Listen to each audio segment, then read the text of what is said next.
ಜ್ಞಾನ ವೈರಾಗ್ಯ ಸಿದ್ಧ್ಯರ್ಥಂ ಭಿಕ್ಷಾಂ ದೇಹಿ ಚ ಪಾರ್ವತಿ.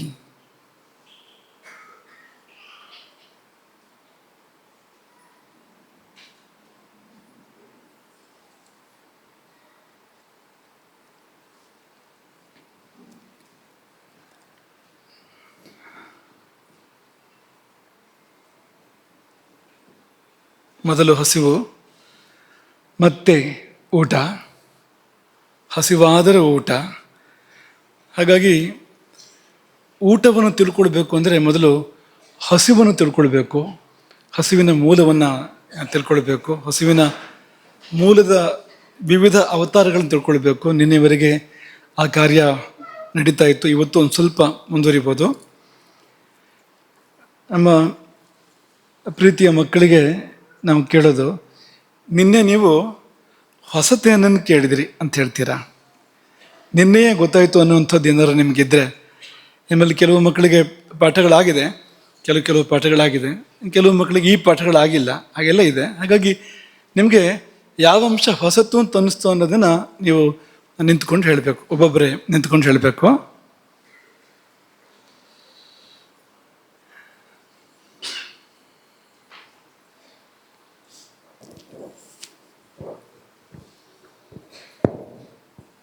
ಸಾಧಕಾಗ್ನಿಯಿಂದ ನಾವು ಮೋಕ್ಷವನ್ನು ಪಡಿಬೋದು, ಅದು ಚೆನ್ನಾಗಿದ್ದರೆ. ನಿಜ. ಅಲ್ಲಿ ಇನ್ನೊಂದು ಅಂಶವೂ ಕೂಡ ಇದೆ. ಹೃದಯದ ಸಾಧಕಾಗ್ನಿ ಅದು ಮುಕ್ತಿಗೆ ನಮಗೆ ಬೇಕಾದ ಪ್ರೇರಣೆಯನ್ನು ಕೊಡುತ್ತೆ, ದಾರಿಯನ್ನು ತೋರಿಸುತ್ತೆ ಮತ್ತು ಅನುಕೂಲಗಳನ್ನು ಒದಗಿಸಿಕೊಡುತ್ತೆ ಅನ್ನೋದು ಮುಖ್ಯವಾದ ವಿಷಯ. ಇನ್ನೊಂದು ತುಂಬ ಮುಖ್ಯವಾದ ವಿಷಯ ಏನಂದರೆ, ಈ ಅನ್ನಬ್ರಹ್ಮ ಪ್ರವಚನ ಸರಣಿಗೆ ಸಂಬಂಧಪಟ್ಟಿರುವಂಥದ್ದು. ಈ ಸಾಧಕಾಗ್ನಿಗೆ ಬಲ ಕೊಡೋದು ಯಾವುದು? ಪಾಚಕಾಗ್ನಿ. ಜಠರಾಗ್ನಿ ಸಾಧಕಾಗ್ನಿಗೆ ಬಲ ಕೊಡ್ತಾ ಇದೆ. ಅಂದರೆ ಏನರ್ಥ ಅಂದರೆ, ಮೋಕ್ಷ ಸಾಧನೆಗೆ ಆಹಾರ ಬಲ ಕೊಡುತ್ತೆ. ಆಹಾರದ ಬಲ ಮೋಕ್ಷ ಸಾಧನೆಗೆ ನಮಗೆ ನೆರವಾಗಿ ನಿಲ್ಲುತ್ತೆ. ಆಹಾರ ವ್ಯತ್ಯಾಸ ಆದರೆ ಅಲ್ಲಿ ದುಷ್ಪರಿಣಾಮ ಆಗುತ್ತೆ ಅದು ಮುಂದೆ. ಈಗ ಜಠರಾಗ್ನಿ ಕ್ಷೀಣ ಆದರೆ ಅದರ ದುಷ್ಪರಿಣಾಮ ಸಾಧಕಾಗ್ನಿಯ ಮೇಲೆ ಆಗೋದ್ರಿಂದ ಸಾಧನೆ ಮೇಲೂ ಕೂಡ ಆಗುತ್ತೆ. ಹಾಗಾಗಿ ಸಾಧನೆಗೂ ಮತ್ತು ಆಹಾರಕ್ಕೂ ಇರುವ ಸಂಬಂಧವನ್ನು, ಸಾಧನೆಗೆ ಆಹಾರ ಹೇಗೆ ಪೀಠಕ್ಕೆ ಆಗ್ಬೋದು ಅನ್ನೋದನ್ನು ಅಲ್ಲಿಂದ ನಾವು ಅರ್ಥ ಮಾಡ್ಕೋಬೋದು. ಒಳ್ಳೆ ವಿಷಯ ನೀವು ಗ್ರಹಿಸಿರೋಂಥದ್ದು. ಅಗ್ನಿಯಲ್ಲಿ 5 ವಿಧ ಅಂತ ಹೇಳಿದ್ರಿ. ಒಂದು ಪಾಚಕಾಗ್ನಿ, ರಂಜಕಾಗ್ನಿ, ಸಾಧಕಾಗ್ನಿ, ಆಲೋಚಕಾಗ್ನಿ ಮತ್ತು ಭ್ರಾಜಕಾಗ್ನಿ. ಸರಿಯಾಗಿ ಹೇಳಿದೆ ನೀವು. 5 ಹೇಳಿದೆ, ನಮ್ಗೆ ಅದೇ ತುಂಬ ಖುಷಿ ಆಯಿತು. ಅದೇ ಶಬ್ದಗಳಲ್ಲಿ ಹೇಳಿದೆ, ತುಂಬ ಸಂತೋಷ ಆಯಿತು. ಆಲೋಚಕಾಗ್ನಿ ಎಲ್ಲಿರುತ್ತೆ ಅಂತ ಹೇಳಿದ್ರೆ, ನೀವು ಕಣ್ಣಿನ ಜಾಗದಲ್ಲಿರುತ್ತೆ ಅಂತ ಹೇಳಿದ್ರಿ. ಕಣ್ಣು ತೋರಿಸ್ಬೇಕಾದ್ರೆ ಹೀಗೆ ತೋರಿಸ್ಬೇಕು ಅಂತ ಹೇಳಿದ್ರಿ. ಇದೆಂತ ಅಂತ ಕೇಳಿದ್ರೆ, ಇದು 3ನೇ ಕಣ್ಣು. ನಾವು 3ನೇ ಕಣ್ಣು ಎಲ್ಲಿ ಅಂತ ತೋರಿಸ್ತೀವಿ ಅಂತ ಹೇಳಿದ್ರೆ, ನಾವು ಕುಂಕುಮ ಇಡೋ ಜಾಗ 3ನೇ ಕಣ್ಣಿರುತ್ತೆ. ನಾವು ಕುಂಕುಮ ಯಾಕೆ ಇಟ್ಕೋತೀವಿ ಅಂತ ಹೇಳಿದ್ರೆ, ಅಂದರೆ 3ನೇ ಕಣ್ಣು ತೆಗಿಯೋಕ್ಕೆ ಅಂತ ಹೇಳಿದರು. ಸರಿ ಇದೆ, ಇದೆಲ್ಲವೂ ಸರಿ ಇದೆ. ಆಲೋಚನೆ ಮಾಡಬೇಕಾದ್ರೆ ಮನಸ್ಸು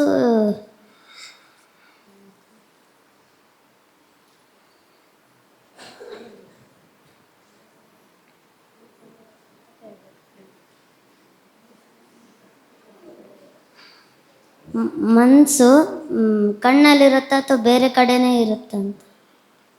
ಮನಸ್ಸು ಕಣ್ಣಲ್ಲಿರೋದಿಲ್ಲ, ಕಣ್ಣಿನ ಹಿಂದೆ ಇರುತ್ತೆ ಮನಸ್ಸು. ಈಗ ಇದು 3ನೇ ಕಣ್ಣು ಅಂದರೆ ಅದ್ರ ಹಿಂದೆ ಮಿದುಳಿದೆ ನೋಡು. ಹಾಗೆ ಹಿಂದ್ಗಡೆ ಕಣ್ಣಿನ ಹಿಂದೆ ಮನಸ್ಸಿರುತ್ತೆ. ಕಣ್ಣು ಮನಸ್ಸು ಸೇರಿ ನಮಗೆ ದೃಶ್ಯ ವೇದ್ಯ ಆಗತ್ತೆ, ರೂಪ ವೇದ್ಯ ಆಗತ್ತೆ. ನೀವು ಹೇಳಿದ ವಿಷಯಗಳೆಲ್ಲ ಚೆನ್ನಾಗಿದೆ, ಸರಿ ಇದೆ ಮತ್ತು ಉತ್ತಮವಾಗಿದೆ. ಒಳ್ಳೊಳ್ಳೆ ವಿಷಯಗಳನ್ನು ಗ್ರಹಿಸಿದೆ ನೀನು, ಸಂತೋಷ ಆಯಿತು. ಮತ್ತೆ ಯಾರಾದರೂ ಹೇಳ್ತೀರಾ ಹೊಸ ವಿಷಯ ನಮ್ಗೆ ಗೊತ್ತಾಗಿರೋಂಥದ್ದು?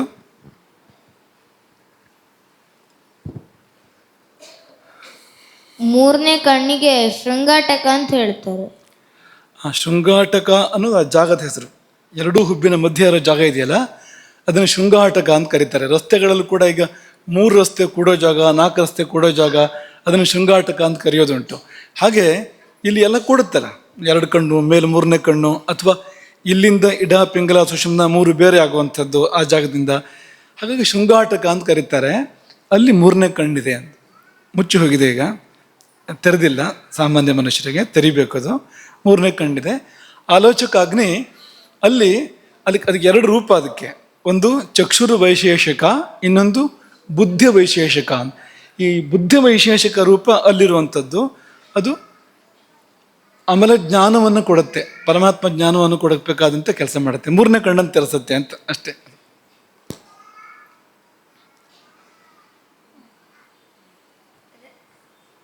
ರಂಜಕಾಗ್ನಿ ಅಂದರೆ ನಾವು ಊಟ ಮಾಡಿ ಅದನ್ನು ರಸ ಆಗತ್ತಲ್ವ, ಅದನ್ನ ರಕ್ತಕ್ಕೆ ಬದಲಾಯಿಸುತ್ತೆ. ಅಂದರೆ ರಸವನ್ನು ರಕ್ತಕ್ಕೆ ಬದಲಾಯಿಸೋದು ಬೇರೆ ಇದೆ. ಇದು ರಂಜಕಾಗ್ನಿ ಬಣ್ಣ ಕೊಡುತ್ತೆ. ಕೆಂಪು ಬಣ್ಣ ಕೊಡೋದು ರಂಜಕಾಗ್ನಿ ಕೆಲಸ. ರಸವನ್ನು ರಕ್ತವಾಗಿ ಬದಲಾಯಿಸೋದು ಇನ್ನೊಂದು ಬೇರೆ ವಿಷಯ ಇದೆ, ಬೇರೆ ಒಂದು ಅಗ್ನಿ ಇದೆ, ಅದು ಆ ಕೆಲಸ ಮಾಡುತ್ತದೆ. ಇವತ್ತಿನ ಪಾಠದಲ್ಲಿ ಬರ್ಬೋದು ಅದು. ಹೇಳು. ರಂಜಕ ಅನ್ನೋ ಶಬ್ದಕ್ಕೆ ಬಣ್ಣ ಕೊಡೋದು ಅಂತ ಅರ್ಥ. ರಂಜನ ಅಂದರೆ ಬಣ್ಣ ಕೊಡುವಿಕೆ ಅಂತ ಅರ್ಥ. ಅದಕ್ಕೆ ಬಣ್ಣ ಕೊಡುತ್ತೆ, ಮನಸ್ಸಿಗೂ ಬಣ್ಣ ಕೊಡುತ್ತೆ. ರಕ್ತಕ್ಕೆ ಮಾತ್ರ ಅಲ್ಲ. ರಕ್ತಕಾರಕ ಯಾರು? ಗ್ರಹ. ಚಂದ್ರನಿಗೆ ಇನ್ನೊಂದು ಕಾರಕತ್ವ ಮುಖ್ಯವಾದ ಯಾವುದಿದೆ? ಒಂದು ಕೊಂಡಿ ಬಂತು ನೋಡಿ, ಸಂಬಂಧ ಬಂತು ನೋಡಿ. ಅದು ರಕ್ತವನ್ನು ಕೆಂಪು ಮಾಡೋದು ಮಾತ್ರ ಅಲ್ಲ, ಮನಸ್ಸನ್ನು ಕೂಡ ಕೆಂಪು ಮಾಡುತ್ತೆ. ಅಂದರೆ ರಜೋಗುಣವನ್ನು ಮನಸ್ಸಲ್ಲಿ ತುಂಬುತ್ತೆ. ಅದು ರಾಗ ಅನ್ನೋದು ಅಲ್ಲಿ ಆ ರಜೋಗುಣದಿಂದ ಬರುವಂಥದ್ದು. ಆ ಶಬ್ದವೇ ಹೇಳೋ ಹಾಗೆ ರಾಗ ರಜೋಗುಣದಿಂದ ಬರುವಂಥದ್ದು. ಅನುರಾಗವನ್ನು, ಒಂದು ಬಗೆಯ ಅಂಟನ್ನು ಕೊಡುತ್ತೆ ಅದು ಈ ರಂಜಕಾಗ್ನಿ. ಅದು ಬೇಕು. ಯಾಕೆಂದರೆ ಈ ಸೃಷ್ಟಿ ನಡಿಬೇಕು ಅಂದ್ರೆ ಅದು ಬೇಕು. ಈ ತಾಯಿ ಮಗುವಿಗೆ, ಅಸಹಾಯಕ ಮಗುವಿಗೆ ಹಾಲು ಕೊಡ್ತಾಳಲ್ಲ ನೋಡಿ, ಆ ಬಂಗಾರಿ ಹತ್ರ ಹೋಗಿ ನೋಡೋಣ. ಈಗ ಸದ್ಯದಲ್ಲಿ ಈ ಮೊನ್ನೆ ಕರು ಹಾಕಿದೆ, ಅದು ಹಸು ಹತ್ರ ಹೋದ್ರೆ ಬುಸ್ ಅನ್ನತ್ತೆ. ಯಾಕೆ? ಅದು ಕರುವನ್ನು ಕಾಯ್ಕೊಳ್ಬೇಕು ಅನ್ನೋ ಭಾವ ಅದಕ್ಕಿದೆ. ಏನದು ಅಂದರೆ ಅದು ಅನುರಾಗ, ಕರುವಿನ ಬಗ್ಗೆ ಇದೆ ಅದಕ್ಕೆ. ಅಂಥದ್ದನ್ನು ಈ ರಂಜಕಾಗ್ನಿ ಏರ್ಪಡಿಸಿಕೊಡುವಂಥದ್ದು. ಅದಿಲ್ಲದೆ ಇದ್ದರೆ ಜಗತ್ತು ನಡೆಯೋದಿಲ್ಲ. ಜಗತ್ತು ನಡಿಬಾರ್ದು, ತನ್ನ ಮಟ್ಟಿಗೆ ಜಗತ್ತು ನಡಿಬಾರ್ದು ಅಂತ ಯಾರಿಗಿದೆಯೋ ಅವನದನ್ನು ಬಿಡಬೇಕು. ಜಗತ್ತನ್ನು ದಾಟ ಬಯಸೋಂಥವನು, ಮೀರ ಬಯಸೋಂಥವನು ಅದನ್ನು ಮೀರಬೇಕಾಗತ್ತೆ ಮೊದಲು. ಒಂದು ಯಕೃತ್, ಆಮಾಶಯ, ಪ್ಲೀಹ ಈ 3ರ ಪರಿಸರದಲ್ಲಿ ರಂಜಕಾಗ್ನಿದೆ. ಸರಿಯಾಗಿ ಹೇಳಿದೆ. ಈ ತ್ರಿವೇಣಿ ಸಂಗಮ, ಈ 3 ಸೇರೋ ಸ್ಥಳ. ಯಾಕೆಂದರೆ ಯಕೃತ್ತು ಮತ್ತು ಪ್ಲೀಹ ಅನ್ನೋ ಶಬ್ದವನ್ನು ಆಚಾರ್ಯ ಸುಶ್ರುತರು ಉಲ್ಲೇಖ ಮಾಡ್ತಾರೆ. ಆಮಾಶಯವನ್ನು ಅಷ್ಟಾಂಗ ಹೃದಯ ಉಲ್ಲೇಖ ಮಾಡುತ್ತೆ. ನಾವು ಎಲ್ಲ ಒಟ್ಟು ಅಭಿಪ್ರಾಯ ತಗೊಳ್ಳೋದಾದರೆ 3 ಹತ್ತತ್ತ ಇರೋದ್ರಿಂದ ಯಕೃತ್ತಿಗಿನ್ನು ಈ ಕಡೆ ಎಲ್ಲ ತುಂಬ ವ್ಯಾಪ್ತಿ ಇದೆ. ಆದರೆ ಆ 3 ಸೇರಬೇಕು ಅಥವಾ 2 ಸೇರಬೇಕು ಅಂದರೆ ಆ ಪ್ರದೇಶ ಬರಬೇಕಾಗತ್ತೆ. ಅದು ಈ ಜಠರಾಗ್ನಿಗೆ ಹತ್ರ ಬರುತ್ತೆ, ಅಗ್ನಿ ಆಶಯಕ್ಕೆ, ಅಗ್ನಿಸ್ಥಾನಕ್ಕೆ ಹತ್ರ ಬರುತ್ತೆ. ಅದು ಭ್ರಾಜಕಾಗ್ನಿ ನಮಗೆ ಕಾಂತಿ ಮತ್ತು ಸೌಂದರ್ಯ ಕೊಡುತ್ತೆ.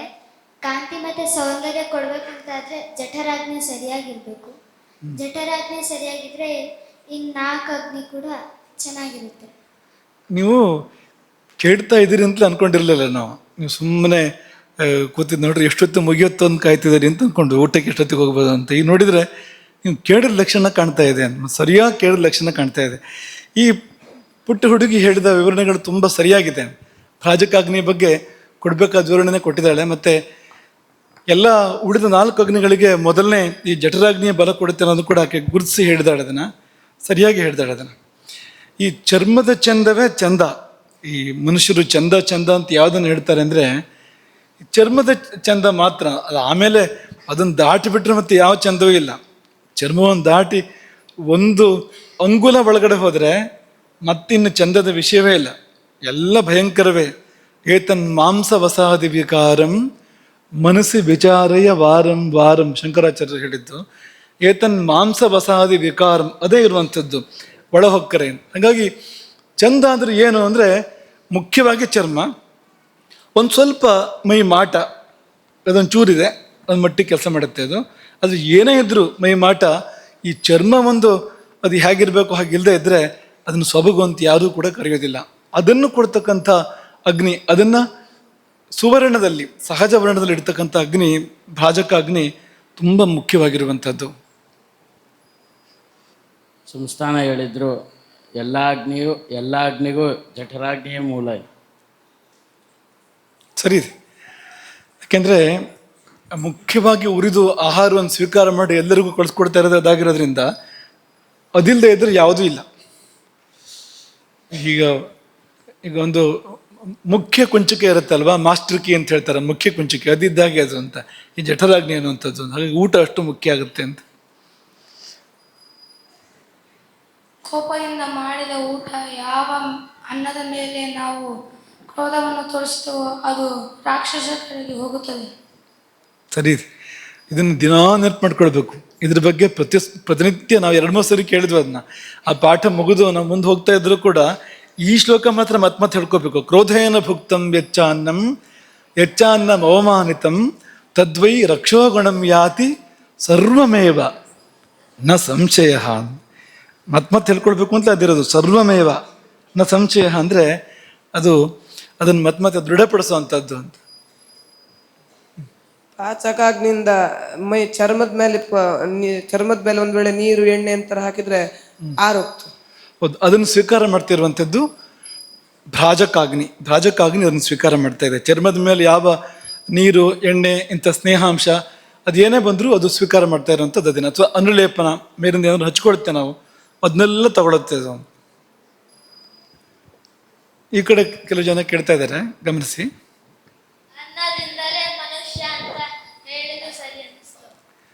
ಹೌದು, ಅನ್ನಾತ್ ಪುರುಷ, ಅನ್ನದಿಂದಲೇ ಮನುಷ್ಯ. ಅದು ಬಿಟ್ಟರೆ 0.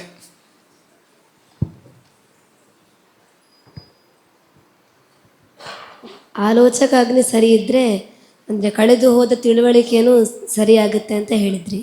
ಉದಾಹರಣೆಗೆ ಶಿಶು ಹುಟ್ಟಿದ ಕೂಡಲೇ ಎದೆ ಹಾಲು ಕುಡಿಬೇಕು ಅನ್ನೋದು ಯಾರು ಹೇಳ್ಕೊಟ್ಟಿರಲ್ಲ, ಅದಕ್ಕೆ ಕಳೆದು ಹೋದ ತಿಳುವಳಿಕೆ ಜಾಗೃತವಾಗುತ್ತೆ ಅಂತ. ಅಲ್ಲಿ ಆಲೋಚಕಾಗ್ನಿ ಕೆಲಸ ಮಾಡ್ತಾ ಇದೆ. ಹಾಗಾಗಿ ಅದಕ್ಕೆ ನೆನಪಾಗ್ತಾ ಇದೆ. ಯಾವುದೋ ಜನ್ಮದಲ್ಲಿ ಹಾಲು ಕುಡಿದಿದ್ದು ನೆನಪಾಗ್ತಾ ಇದೆ ಅದಕ್ಕೆ. ಹಾಗಾಗಿ ಹೋಗಿ ಹಾಲು ಕುಡಿಯುತ್ತೆ. ಇಲ್ಲದಿದ್ರೆ ಅದಕ್ಕೇನು ಶಿಕ್ಷಣ ಇದೆ? ಏನು ಶಿಕ್ಷಣ ಇಲ್ವಲ್ಲ. ಅತೀತ ಸ್ಮೃತಿ, ಈ ಅತೀತ ಸ್ಮೃತಿಯಲ್ಲಿ ಸ್ಮರಣೆ ಎಲ್ಲ ಅದರಿಂದಲೇ, ಆಲೋಚಕಾಗ್ನಿಯಿಂದಲೇ ಸ್ಮರಣೆ ಎಲ್ಲ ಇರುವಂಥದ್ದು ಅಂತ. ನೆನಪಾಗದೇ ಇದ್ರೆ ನಾವೇನು ಮಾಡ್ತೀವಿ? ಹಿಂಗೆ ಮಾಡ್ತೀವಲ್ಲ, ಕೈ ಇಟ್ಕೊಂಡು ಎಲ್ಲಿ ಹೋಗುತ್ತೆ ಕೈ ನೋಡಿ, ನೆನಪಾಗದೇ ಇದ್ದ ತಕ್ಷಣ. ಅದು ಆಲೋಚಕಾಗ್ನಿ ಕರೆಯೋದು. ಅದು ಎದ್ದು ಬಾ ನೆನಪು ಮಾಡಿಕೊಡು ಅಂತ ಕರೆಯೋದು ಅಂತ. ಹಾಗಾಗಿ ಪರೀಕ್ಷೆ ಸಮಯದಲ್ಲಿ ಬೇರೆ ಸಮಯದಲ್ಲಿ ಅದನ್ನು ಮರ್ತು ಹೋದರೆ ಒಂದು ಸರ್ತಿ ಇಲ್ಲಿ ಮುಟ್ಕೊಳ್ಳಿ, ಇಲ್ಲಿ ಮುಟ್ಕೊಳ್ಳೋದಂದ್ರೆ ಅದಕ್ಕೊಂದು ಒಳ್ಳೆ ಅರ್ಥ ಇದೆ ಅಂತ. ಆಲೋಚಕಾಗ್ನಿ ಜಾಗೃತ ಮಾಡೋದು ಅಂತ, ಹೇಳು ಅಂತ ನೆನಪು ಮಾಡಿಕೊಡು ಅಂತ. ಸಾಧಕಾಗ್ನಿ ಚೆನ್ನಾಗಿದ್ದರೆ ನಮ್ಮಲ್ಲಿ ಧೈರ್ಯ ಇರುತ್ತದೆ. ಸರಿ, ಅದು ಚೆನ್ನಾಗಿದ್ರೆ ಧೈರ್ಯ, ಅದು ಹಾಳಾದರೆ ಭಯ. ನಿರ್ವಿಕಲ್ಪ ಸಮಾಧಿಯವರೆಗೂ ಅಗ್ನಿಯ ವ್ಯಾಪ್ತಿ ಇದೆ. ಇದ್ದೇ ಇದೆ. ಕೊನೆಯಲ್ಲಿ ಮತ್ತೊಂದು ಸತಿ ಮುಟ್ಟೋಣ ಅದನ್ನ. ಅಲ್ಲಿವರೆಗೂ ಅಗ್ನಿಗೆ ವ್ಯಾಪ್ತಿ ಇದೆ. ಅಗ್ನಿಯೇ ತಪಸ್ಸು, ತಪಸ್ಸೇ ಅಗ್ನಿ. 100ಕ್ಕೆ 100 ಸರಿ ಇದೆ. ನೀವು ಹೇಳಿದ ರೀತಿನೂ ಸರಿ ಇದೆ.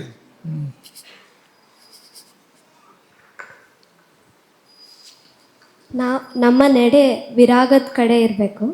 ಅಂದರೆ ಏನು ಅಂದರೆ ಇರಬೇಕು, ಇದ್ದು ಇರದಂತಿರಬೇಕು ಅಂತ ಹೇಳಿದ್ದು ಚೆನ್ನಾಗಿದೆ, ಮತ್ತು ಅಂಗಾಭಿನಯವೂ ಚೆನ್ನಾಗಿದೆ. ಅರ್ಧ ವಿಷಯ ಅಲ್ಲಿಂದ ಸಿಗ್ತಾ ಇದೆ ನಮಗೆ ಅಂತ. ಕೈ ಮತ್ತು ಮುಖದ ಇದರಿಂದ ಅದು ಒಬ್ಬೊಬ್ಬರಿಗೆ ಇರುತ್ತೆ, ಅದು ತಾನಾಗಿರುತ್ತೆ ಅದು ಅಂತ. ಈ ಭರತನಾಟ್ಯ ಕಲಿತರೆ ಮತ್ತು ಜಾಸ್ತಿ ಬರುವುದು ಬಹುಶಃ ಅದು. ಮನುಷ್ಯ ಎಷ್ಟನ್ನು ಶಬ್ದದಿಂದ ಹೇಳ್ತಾನೋ ಅದಕ್ಕಿಂತ ಹೆಚ್ಚನ್ನು ಈ ಅಂಗಾಂಗಗಳ ಮೂಲಕ ಹೇಳ್ತಾ ಇರ್ತಾನೆ. ಶರೀರದ ಭಾಷೆ ಅಂತ ಹೇಳ್ತಾರಲ್ಲ, ಬಾಡಿ ಲ್ಯಾಂಗ್ವೇಜ್ ಅಂತ ಆಂಗ್ಲರ ಪರಿಭಾಷೆ ಇದೆ. ವಿಷಯ ತುಂಬ ಸರಿ ಇದೆ. ವೈರಾಗ್ಯ ಬೇಕು. ವೈರಾಗ್ಯ ಅಂದರೆ ತೆಗೆದು ಹಾಕೋದು, ಬಿಟ್ಬಿಡೋದು ಅಂತ ಅರ್ಥ ಅಲ್ಲ, ಅಂಟಿಲ್ಲದೆ ಇರೋದು.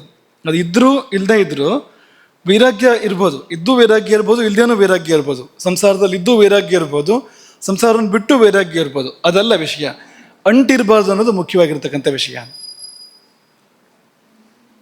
ನಾವು ಊಟ ಮಾಡುವಾಗ ಪ್ರಾಣಾಯಾಮ ಅಪಾನಾಯಾಮ ಹೇಳಿ ತಿನ್ನುವ ಅನ್ನವನ್ನು ಜಗಿಯಬಾರದು. ಏನಾಗುತ್ತೆ ಜಗದ್ರೆ? ರಾಕ್ಷಸರಿಗೆ ಹೋಗುತ್ತೆ. ಹಲ್ಲು ತಗುಲಿದ್ರೆ ರಾಕ್ಷಸರಿಗೆ. ಕೇವಲ ನಾಲ್ಗೆಲ್ಲಿ ತಗೊಂಡು ನಾವು ಒಳಗಡೆ ನುಂಗಿದ್ರೆ ಅದು ಪ್ರಾಣಾದಿ ಶಕ್ತಿಗಳಿಗೆ. ಇನ್ನೂ ಕೆಲಸ ಇದೆ ಅಲ್ಲಿ. ಆ ಪ್ರಾಣಾದಿ ಶಕ್ತಿಗಳು ಎಲ್ಲಿವೆ, ಅದರ ಕೇಂದ್ರಗಳು ಯಾವುದು, ಅದನ್ನು ಜಾಗರೂಕಗೊಳಿಸ್ಕೊಂಡು ಸ್ವೀಕಾರ ಮಾಡಿದಾಗ ಅಲ್ಲೆಲ್ಲಿ ಸಲ್ಲತ್ತೆ, ಪ್ರಾಣಾದಿ ಶಕ್ತಿಗಳಿಗೆ ಸಲ್ಲತ್ತೆ ಅಂತ ಬಲ್ಲವರು ಹೇಳೋದು. ಹಾಗೆ ಊಟ ಮಾಡ್ಬೇಕಾದ್ರೆ ಇನ್ನೊಂದು ಸ್ವಲ್ಪ ನಮ್ಗೆ ಹೆಚ್ಚು ಯೋಗ್ಯತೆ ಬೇಕಾಗತ್ತೆ, ಸಾಧನೆ ಬೇಕಾಗತ್ತೆ ಇನ್ನು ಕೂಡ ಅಂತ. ಪಿತ್ತವೇ ಅಗ್ನಿ. ಅಗ್ನಿಯೇ ಪಿತ್ತ. ಸರಿ ಇದೆ. ಪಿತ್ತವೇ ಅಗ್ನಿ, ಅಗ್ನಿಯೇ ಪಿತ್ತ. ನಾವು ಬೇರೆ ಊರಲ್ಲಿ ಏನೇನಾಗಿದೆ ಹೇಳುವಂಥದ್ದು ನೋಡ್ತಾ ಇರ್ತೇವೆ ಯಾವಾಗ, ಆದ್ರೆ ನಮ್ಮ ದೇಹದಲ್ಲಿ ಏನೇನಾಗ್ತಾ ಇದೆ, ಯಾವ ಅಗ್ನಿ ಇದೆ, ಏನೇ ಕೆಲಸ ನಡೀತಾ ಇದೆ, ಯಾವುದನ್ನು ನಾವು ನೋಡೋದಿಲ್ಲ. ನಾವು ಬೇಡದೇ ಇರುವಂಥ ತುಂಬಾ ದೂರದ ವಿಷಯ, ಬೇರೆ ಬೇರೆ ದೇಶದ ವಿಷಯವನ್ನು ನಾವು ನೋಡ್ತಾ ಇರ್ತೇವೆ. ಅದು ಮುಕ್ತು ತುಂಬಾ ವಿಪರ್ಯಾಸ ಅದು. ಯಾಕೆಂದ್ರೆ ಈ ಮನಸ್ಸು, ಜ್ಞಾನಶಕ್ತಿ ಇದನ್ನ ನಾವು ಬೇಕಾದಂತ ತಿಳ್ಕೊಳಕ್ ಬಳಸ್ಬೋದು. ನಮ್ಮ ಬಗ್ಗೆ ನಾವು ತಿಳ್ಕೊಳ್ಬೇಕು, ನಾವು ಅದಕ್ಕೆ ಬಳಸ್ಬೇಕು, ಬಳಸ್ತಾ ಇಲ್ಲ, ಎಲ್ಲೋ ಹುಡುಕ್ತಾ ಇದೀವಿ ಹೊರಗಡೆಗೆ.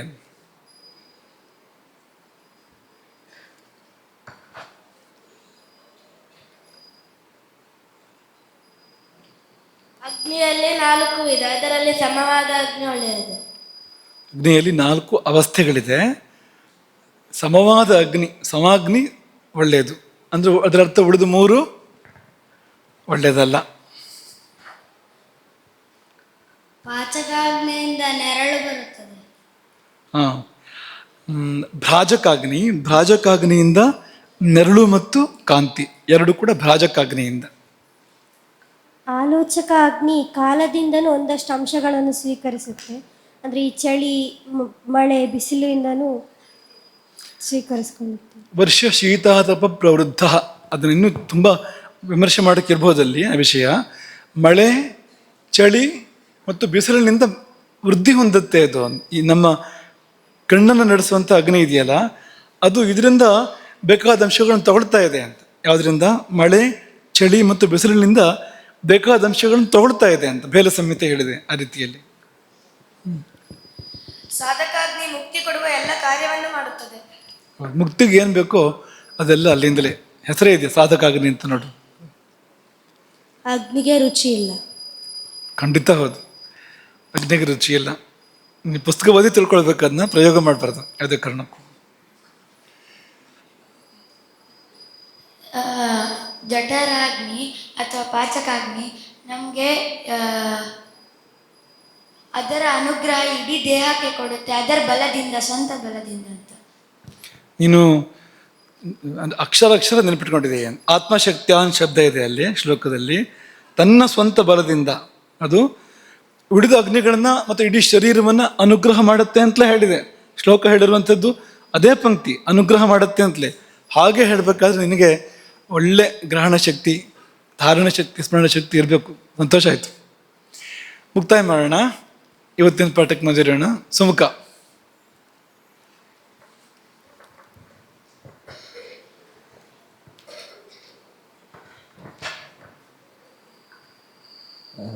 ಜಿಜ್ಞಾಸೆ ಇತ್ತು. ಸಾಮಾನ್ಯವಾಗಿ ಜಠರಾಗ್ನಿಯಿಂದ ಎಲ್ಲ ಅಗ್ನಿಗಳಿಗೂ ಪೋಷಣೆ ಸಿಗತ್ತೆ, ಎಲ್ಲ ಅಗ್ನಿಗಳು ಸರಿಯಾಗತ್ತೆ. ಆದರೆ ವಿಶೇಷವಾಗಿ ಪ್ರತ್ಯೇಕವಾಗಿ ಕೆಲವೊಂದು ಅಗ್ನಿಯನ್ನ ಬಲಪಡಿಸ್ಕೋಬೇಕು ಅಂತಾದ್ರೆ, ಅಥವಾ ಕೆಲವೊಂದು ಅಗ್ನಿಗಳು ಶಕ್ತಿ ಕುಂದಿದ್ರೆ ಅದನ್ನು ವಿಶೇಷವಾಗಿ ಬಲಪಡಿಸ್ಕೋಬೇಕಾದ್ರೆ ಪ್ರತ್ಯೇಕವಾಗಿರುವಂಥ ವಿಧಿ ಯಾವ್ದಾದ್ರು ಇದೆ. ಈ ಚಿಕಿತ್ಸೆಗಳು ಅದನ್ನೇ ಮಾಡೋದು. ಈಗ ಯಾವುದೋ ಒಂದು ಅಗ್ನಿ ಕ್ಷೀಣ ಆಯಿತು ಅಂದರೆ ಅದ್ರ ಮೇಲೆ ಕೆಲಸ ಮಾಡೋಂಥ ಚಿಕಿತ್ಸೆಗಳನ್ನು ಕೊಡ್ತಾರಲ್ಲ, ಚಿಕಿತ್ಸೆಗಳು ಅಥವಾ ಆಹಾರ ನಿಯಮಗಳನ್ನ ಹೇಳ್ತಾರಲ್ಲ, ಇದ್ದೇ ಇದೆ. ಎಲ್ಲ ಸರಿ ಇದೆ, ಅದು ಒಂದು ವ್ಯತ್ಯಾಸ ಇದೆ. ಇಂಥದ್ದು ಇರುತ್ತೆ. ಇದ್ದಾಗ ಅದರ ಮೇಲೆ ಕೆಲಸ ಮಾಡೋ ಥರ ವೈದ್ಯರ ಕೆಲಸನೇ ಇದು ಅಂತ, ಅದ್ರ ಮೇಲೆ ಕೆಲಸ ಮಾಡೋ ಥರದ ಚಿಕಿತ್ಸೆಗಳನ್ನು ಅಥವಾ ಬೇರೆ ಬೇರೆ ನಿಯಮಗಳನ್ನು ಹೇಳ್ತಾರೆ ಅವರು. ಇರುತ್ತೆ. ಈಗ ಯಾರಿಗೂ ಎಲ್ಲವೂ ಹಾಳಾಗಿರೋದಿಲ್ಲ, ಅವನು ಇರೋದೇ ಇಲ್ಲ, ಅವನು ಎಲ್ಲವೂ ಹಾಳಾದರೆ. ಹಾಗೆ ಯಾರಿಗೂ ಎಲ್ಲವೂ ಸರಿ ಇರೋದಿಲ್ಲ. ತುಂಬ ಅಪರೂಪದ ಉದಾಹರಣೆಗಳನ್ನ ಹೊರತುಪಡಿಸಿದರೆ ಎಲ್ಲವೂ ಸರಿ ಇರೋದಿಲ್ಲ.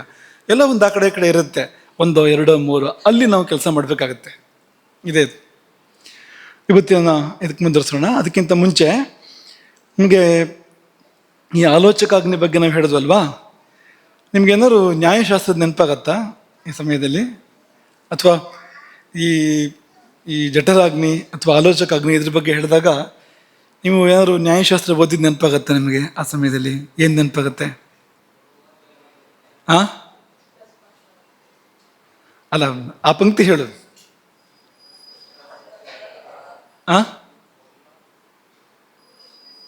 ಜೋರಾಗಿ ಹೇಳಪ್ಪ. ನಮ್ಗೆ ಆ ಪಂಕ್ತಿ ಬೇಕು. ಇ- ವಿ- ವಿಷ 4 ವಿಧ, ಅದು ವಿಷಯ ಚತುರ್ವಿಧ ಅಲ್ವಾ. ಅಗ್ನಿ 2 ವಿಧ, ನಿತ್ಯ ಮತ್ತು ಅನಿತ್ಯ. ಅದು ಮತ್ತೆ 3 ವಿಧ, ಶರೀರ, ಇಂದ್ರಿಯ ಮತ್ತು ವಿಷಯ ಅಂತ. ವಿಷಯ 4 ವಿಧ ಅನ್ನುವಾಗ ಆ 3ನೇ ಪ್ರಭೇದವಾಗಿ ಯಾವ್ದು ಬಂತು? ಔದರ್ಯ ಅಂತ. ಉದರಾಗ್ನಿ, ಜಠರಾಗ್ನಿಯನ್ನು ನ್ಯಾಯಶಾಸ್ತ್ರ ಉಲ್ಲೇಖ ಮಾಡಿದೆ. ಆಯುರ್ವೇದದವ್ರು ಓದ್ತಾರೆ ಅದನ್ನ. ಈ ಸಂಬಂಧ ಬಂತು ಅಂತ ಇದನ್ನು ತುಂಬ ಪ್ರೀತಿಯಿಂದ ಓದ್ತಾರೆ ಈ ಭಾಗವನ್ನು ಆಯುರ್ವೇದದವರು. ಹಾಗೆ ಇಂದ್ರಿಯಂ ಅಂತ ಹೇಳುವಾಗ ಏನಂದ್ರು? ಇಂದ್ರಿಯಂ ರೂಪಗ್ರಾಹಕಂ ಚಕ್ಷು ಕೃಷ್ಣತಾರ ಅಗ್ರವರ್ತಿ. ಅಲ್ಲಿ ಇಂದ್ರಿಯ ಇದೆ, ಅದು ಕೂಡ ತೈಜಸ, ತೇಜೋಭೂತಕ್ಕೆ ಸಂಬಂಧಪಟ್ಟಿರುವಂಥದ್ದು ಅಂತ ನ್ಯಾಯಶಾಸ್ತ್ರ ಕೂಡ ಹೇಳಿದೆ. ಈ ಶಾಸ್ತ್ರಗಳು ಎಲ್ಲೆಲ್ಲ ಒಂದು ಕಡೆ ಒಂದಾಗ್ತಾ ಇರ್ತವೆ, ಆಮೇಲೆ ತಮ್ಮ ದಾರಿಲಿ ಹೋಗ್ತಾ ಇರ್ತವೆ, ಮತ್ತೆ ಒಂದಾಗ್ತಾ ಇರ್ತವೆ. ಒಟ್ಟು ಪರಮಗತಿ, ಪರಮ ಲಕ್ಷ್ಯ ಒಂದೇ, ಮತ್ತು ಅನೇಕ ಸಂಗತಿಗಳು ಹೊಂದ್ಕೊಳ್ತೇವೆ ಒಂದಕ್ಕೆ ಅನ್ನೋದಕ್ಕೆ ಇದೊಂದು ಉದಾಹರಣೆ ಆಯಿತು. ಇವತ್ತಿನ ವಿಷಯಕ್ಕೆ ಮುಂದುವರಿಯೋಣ. ಅಗ್ನಿಗೆ ಇನ್ನಷ್ಟು ಅವತಾರಗಳಿದೆ. ನಿನ್ನೆ ಸುಶ್ರುತರ ಮತವನ್ನು ನಿರೂಪಣೆ ಮಾಡಿದ್ವು. ಪಂಚಾಗ್ನಿಗಳು, ಪಂಚಾಗ್ನಿ ತಪಸ್ಸು ಅಂತ ಕೇಳಿದಿರ ನೀವು? ಪಾರ್ವತಿ ಮಾಡಿದಳು ಪಂಚಾಗ್ನಿ ತಪಸ್ಸನ್ನು ಅಂತ. 4 ದಿಕ್ಕಿನಲ್ಲಿ ಅಗ್ನಿಯನ್ನು ಪ್ರತಿಷ್ಠಾಪನೆ ಮಾಡಿಕೊಂಡು ಸೂರ್ಯನನ್ನೇ ನೋಡ್ತಾ, ಸೂರ್ಯನವಿಷ್ಟ ದೃಷ್ಟಿ, ಸೂರ್ಯನನ್ನೇ ನೋಡ್ತಾ ತಪಸ್ಸು ಮಾಡಿದ್ಲು. 5ನೇ ಅಗ್ನಿ ಸೂರ್ಯನೇ ಅಂತ. ಹಾಗೆ ನಾವು ಕೂಡ ಪಂಚಾಗ್ನಿ ತಪಸ್ಸನ್ನು ಮಾಡ್ಬೋದು.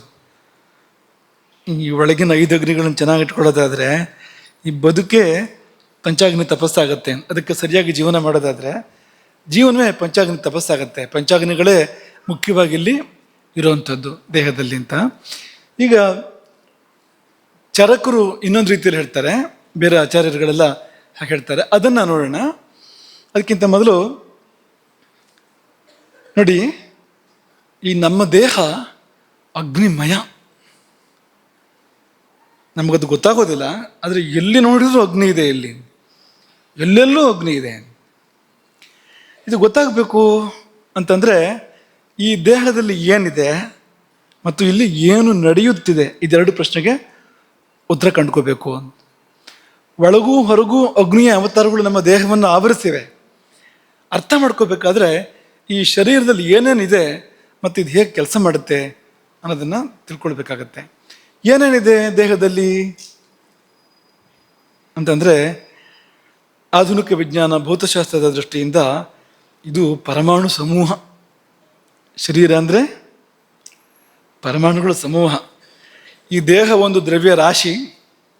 ಇದರಲ್ಲಿ 96% ಆಮ್ಲಜನಕ ಇದೆ, ಇಂಗಾಲ ಇದೆ, ಜಲಜನಕ ಇದೆ ಮತ್ತು ಸಾರಜನಕ ಇದೆ. ಇದೆಲ್ಲ ಸೇರಿಯೇ ಈ 4 ಅಂಶಗಳಿಂದ ದೇಹದ ದೊಡ್ಡ ಭಾಗ ರೂಪಿತ ಆಗಿರುವಂಥದ್ದು. ಹಾಗೆ ದೇಹ ಏನು ಅಂದರೆ, ದೇಹ ಆಮ್ಲಜನಕ, ದೇಹ ಇಂಗಾಲ, ದೇಹ ಜಲಜನಕ, ದೇಹ ಸಾರಜನಕ ಅಂತ ಹೀಗೆಲ್ಲ ಹೇಳಬೇಕಾಗತ್ತೆ. ಇದೆಲ್ಲ ಸರಿ ಇದೆ. ಈ ಅನ್ವೇಷಣೆಗಳು ಸುಮ್ಮನೆ ಅಲ್ಲ, ಇದರ ಹಿಂದೆ ದೊಡ್ಡ ಪ್ರಯತ್ನ ಇದೆ, ತಪಸ್ಸೇ ಇದೆ, ತುಂಬ ಪ್ರಯತ್ನಪಟ್ಟು ಮಾಡಿರ್ತಾರೆ, ಉಪಯುಕ್ತವೇ ಇದು.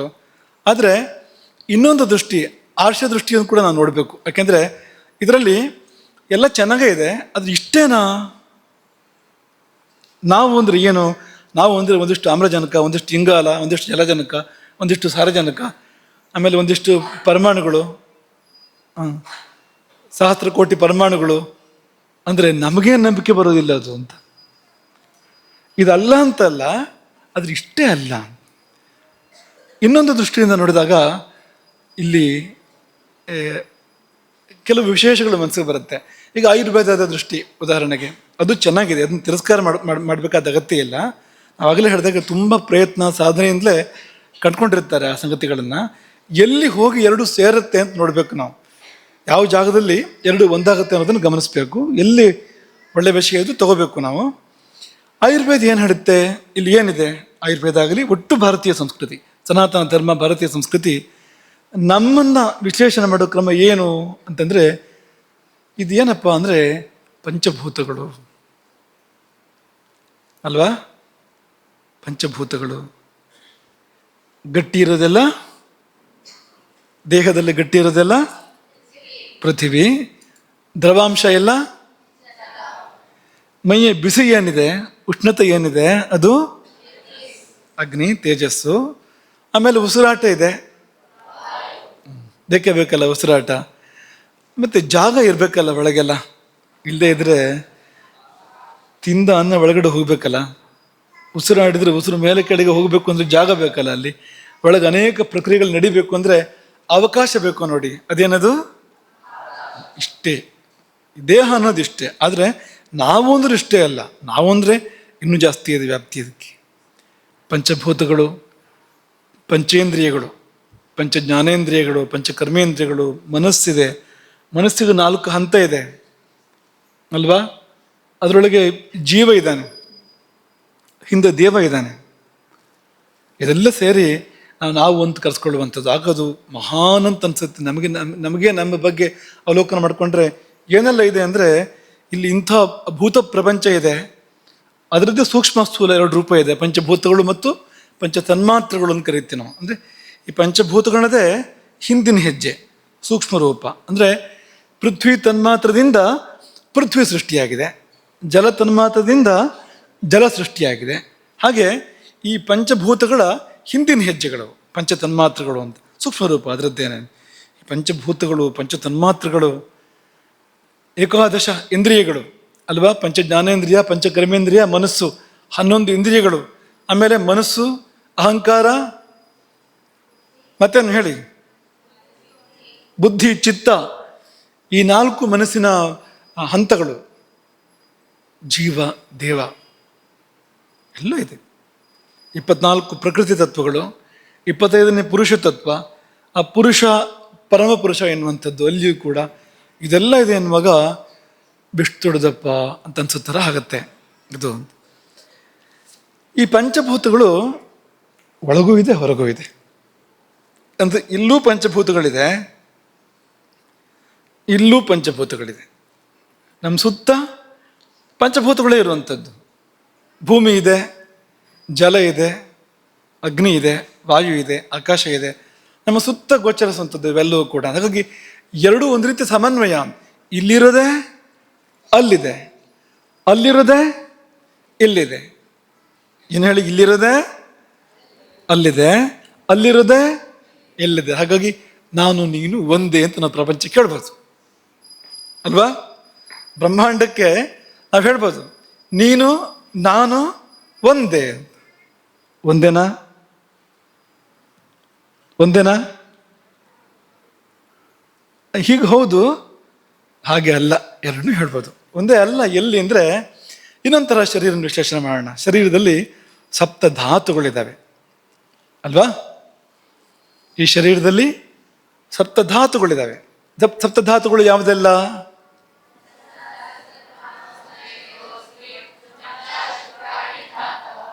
ಎಲ್ಲಿದೆ ಇದು? ಅಷ್ಟಾಂಗ ಹೃದಯದಲ್ಲಿ ಧಾತುಗಳನ್ನು ಹೇಳ್ತಾರೆ. ಶರೀರದಲ್ಲಿ ಧಾತು ಅಂದ್ರೆ ಏನು? ಧಾರಣಾತ್ ಧಾತವಃ, ಶರೀರ ಧಾರಣಾತ್ ಧಾತವಃ. ಶರೀರವನ್ನು ಧರಿಸಿರ್ತಕ್ಕಂಥ 7 ಧಾತುಗಳಿದ್ದಾವೆ.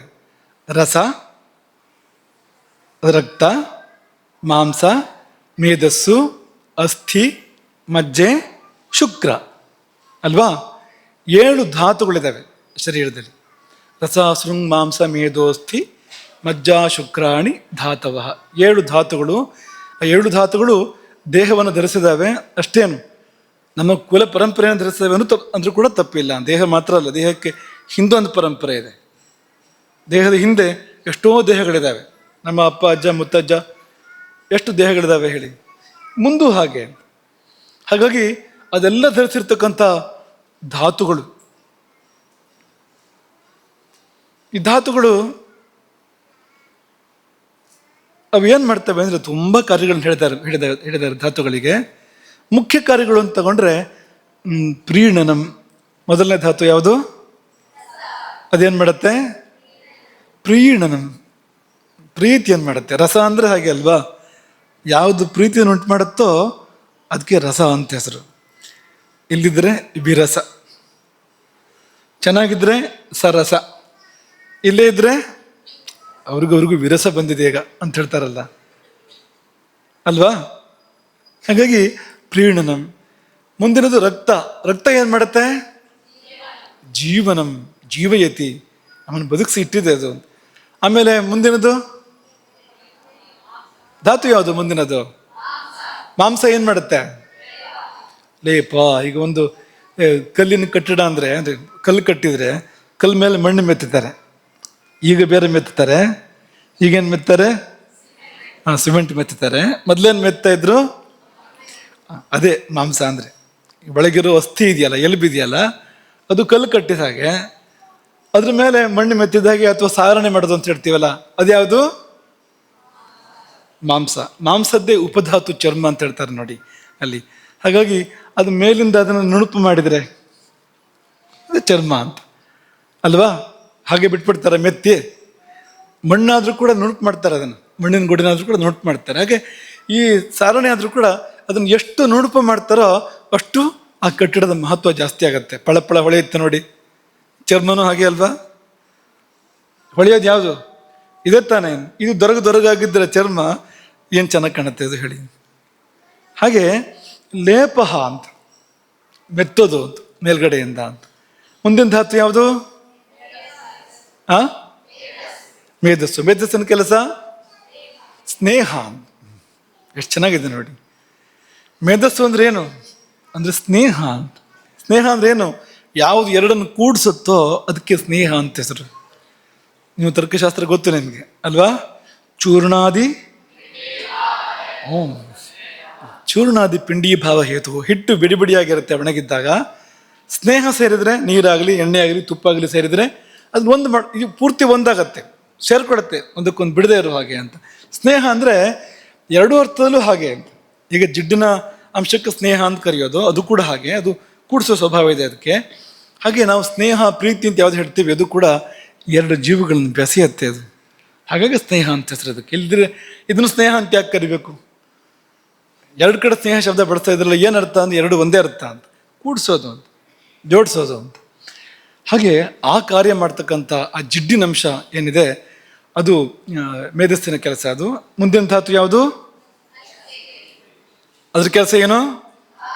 ಧಾರಣ ಅಂತ. ಧರಿಸಿದೆ ಅದು. ನಾವು ನಿಂತ್ಕೊಂಡಿರೋದು ಅದ್ರ ಕಾರಣಕ್ಕೋಸ್ಕರವೇ ಅಲ್ವಾ?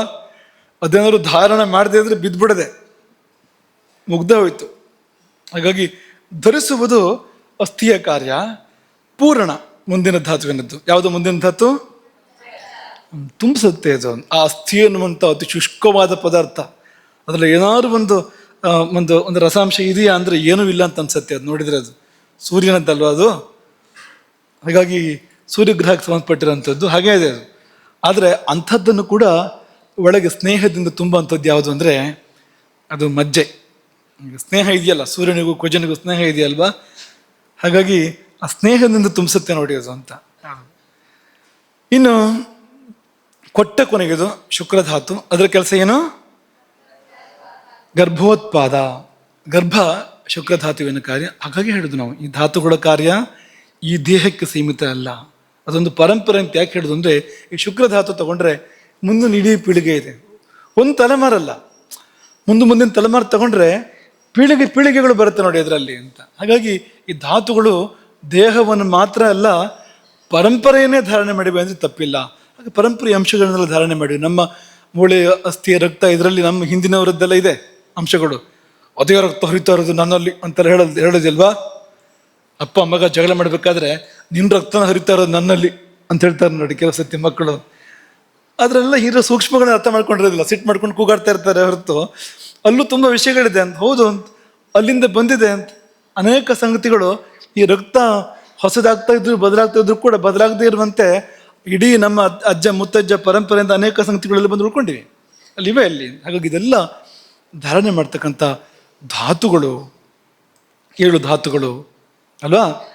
7 ಧಾತುಗಳು ಯಾವುವು ಅನ್ನೋದಕ್ಕೆ ಆಯುರ್ವೇದದ ವಿವರಣೆ ಹೀಗೆ. ಬೇರೆ ಕಡೆ ಹೋದ್ರೆ ಒಂದು ಚೂರು ವ್ಯತ್ಯಾಸ ಬರುತ್ತೆ ಅಲ್ಲಿ ನೋಡಿ. ತ್ವಕ್ಚರ್ಮ ಮಾಗುಸ ರುಧಿರ ಮೇಧೋ ಮಜ್ಜಾ ಸ್ನಾಯವೋ ಸ್ಥೀನಿಮೆ ಶುದ್ಧಂತ. ಅಲ್ಲೊಂಚೂರು ಬೇರೆ ಇದೆ. ಅಲ್ಲಿ ತ್ವಕ್ ಚರ್ಮ ಅಂತ 2 ಬೇರೆ ಇದೆ. ತ್ವಕ್ ಬೇರೆ ಚರ್ಮ ಬೇರೆ. 8 ಇದೆ ಅಲ್ಲಿ. 8ರಲ್ಲಿ ತ್ವಕ್ಕು ಚರ್ಮ 2 ಸರಿ ಬಂದಿದೆ. ಅವರು ಸಾಯಂಡ್ರು ಒಳಗೆ ಮತ್ತು ಹೊರಗೆ ಅಂತ ಅದನ್ನು ನಿರೂಪಣೆ ಮಾಡ್ತಾರೆ. ಅದನ್ನು ಚರ್ಮದ ಹೊರಪದರ ಮತ್ತು ಒಳಪದರ ಅಂತ ಅವರು ಅದನ್ನು ನಿರೂಪಣೆ ಮಾಡ್ತಾರೆ. ಹಾಗಾಗಿ ಇಲ್ಲಿ ಶುಕ್ರ ಇಲ್ಲ ಇದರಲ್ಲಿ. ಈ ತರಹ ವ್ಯತ್ಯಾಸಗಳಿರುತ್ತೆ. ಸ್ನಾಯು ಬಂದಿದೆ, ಸ್ನಾಯು ಸೇರಿಕೊಂಡಿದೆ ಅಲ್ಲಿ ಜೊತೆಯಲ್ಲಿ. ಹಾಗೆ ತಂತ್ರಶಾಸ್ತ್ರಕ್ಕೆ ಹೋದರೆ, ಲಲಿತಾ ಸಹಸ್ರನಾಮಕ್ಕೆ ಹೋದರೆ ಪಾಯಸಾನ್ನ ಪ್ರಿಯ ತ್ವಗ್ಸ್ಥಾ, ಸಪ್ತಧಾತುಗಳಲ್ಲಿ ಆಕೆ ನೆಲೆಸಿದಾಳೆ ಅಂತ ಹೇಳಬೇಕಾದ್ರೆ ಅಲ್ಲೊಂಚೂರು ಬೇರೆ ನಿರೂಪಣೆ ಇದೆ. ತ್ವಗ್ಸ್ಥಾ ಪಶುಲೋಕ ಭಯಂಕರಿ, ತ್ವಕ್ಕಿನಲ್ಲಿ ನೆಲೆಸಿದಾಳೆ ಡಾಕಿನಿಯಾಗಿ ಆಕೆ, ಡಾಕಿನಿ ರೂಪದಿಂದ. ಡಾಕಿನಿ ಅಂದರೆ ಯಾವುದೋ ಒಂದು ಭೂತ ಅಂತ ಅಂದ್ಕೊಳ್ಬೇಡಿ, ಅಮ್ಮನವ್ರದ್ದೇ ಒಂದು ರೂಪ ಅದು. ನಮ್ಮ ಚರ್ಮದಲ್ಲಿರುವಂಥದ್ದು ಅಮ್ಮನವ್ರ ಸ್ವರೂಪ ಅದು ಅಂತ. ಹಾಗೆ ದೌಷ್ಟ್ರೋಜ್ವಲ ಅಕ್ಷಮಾಲಾದಿಥರ ರುಧಿರ ಸಂಸ್ಥಿತ, ರುಧಿರ ಹೇಳಿದ್ದಾರೆ ಅಲ್ಲಿ. ಮಹಾವೀರೇಂದ್ರ ಬರದ ರಾಕಿಣ್ಯಂಬ ಸ್ವರೂಪಿಣಿ, ಅದರದ್ದೇ ಅದು ರಾಕಿಣಿ ಅಂತ. ಆಮೇಲೆ ರಕ್ತವರ್ಣ ಮಾಂಸನಿಷ್ಠ ಗುಡಾನ್ನ ಪ್ರೀತ ಮಾನಸ ಸಮಸ್ತ ಭಕ್ತ ಸುಖದ ಲಾಕಿನಿ, ಲಾಕಿನ್ಯಂಬ ಸ್ವರೂಪಿಣಿ, ಲಾಕಿನಿಯಾಗಿ ಮಾಂಸದಲ್ಲಿ ಆಕೆ ಇದ್ದಾಳೆ. ದೇವರ ನೆಲೆ ಮಾಂಸ ಅಂದ ತಕ್ಷಣ ಅಂತ ಅನ್ಬೇಡಿ, ಅಮ್ಮನವ್ರು ಇರ್ತಾರಲ್ಲಿ ಅಂತ, ಆ ರೂಪದಲ್ಲಿ ಅಂತ.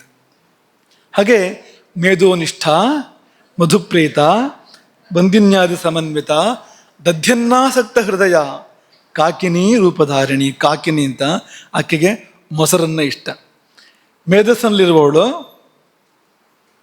ಮೇಧೋಧಾತುಲಿರುವವಳು, ಅವಳಿಗಿಷ್ಟ ಯಾವುದು ಅಂದರೆ ಮೊಸರನ್ನ. ಹಾಗಾಗಿ ಸರಿ ಮೊಸರನ್ನ ನಿತ್ಯ ಹೊಡೆದ್ರೆ ಮೇಧಸ್ಸು ವೃದ್ಧಿ ಆಗುತ್ತೆ ಚೆನ್ನಾಗಿ ಅಂತ ಅನ್ನೋ ಥರ ಇದೆ ನೋಡಿದರೆ ಅದೊಂದು.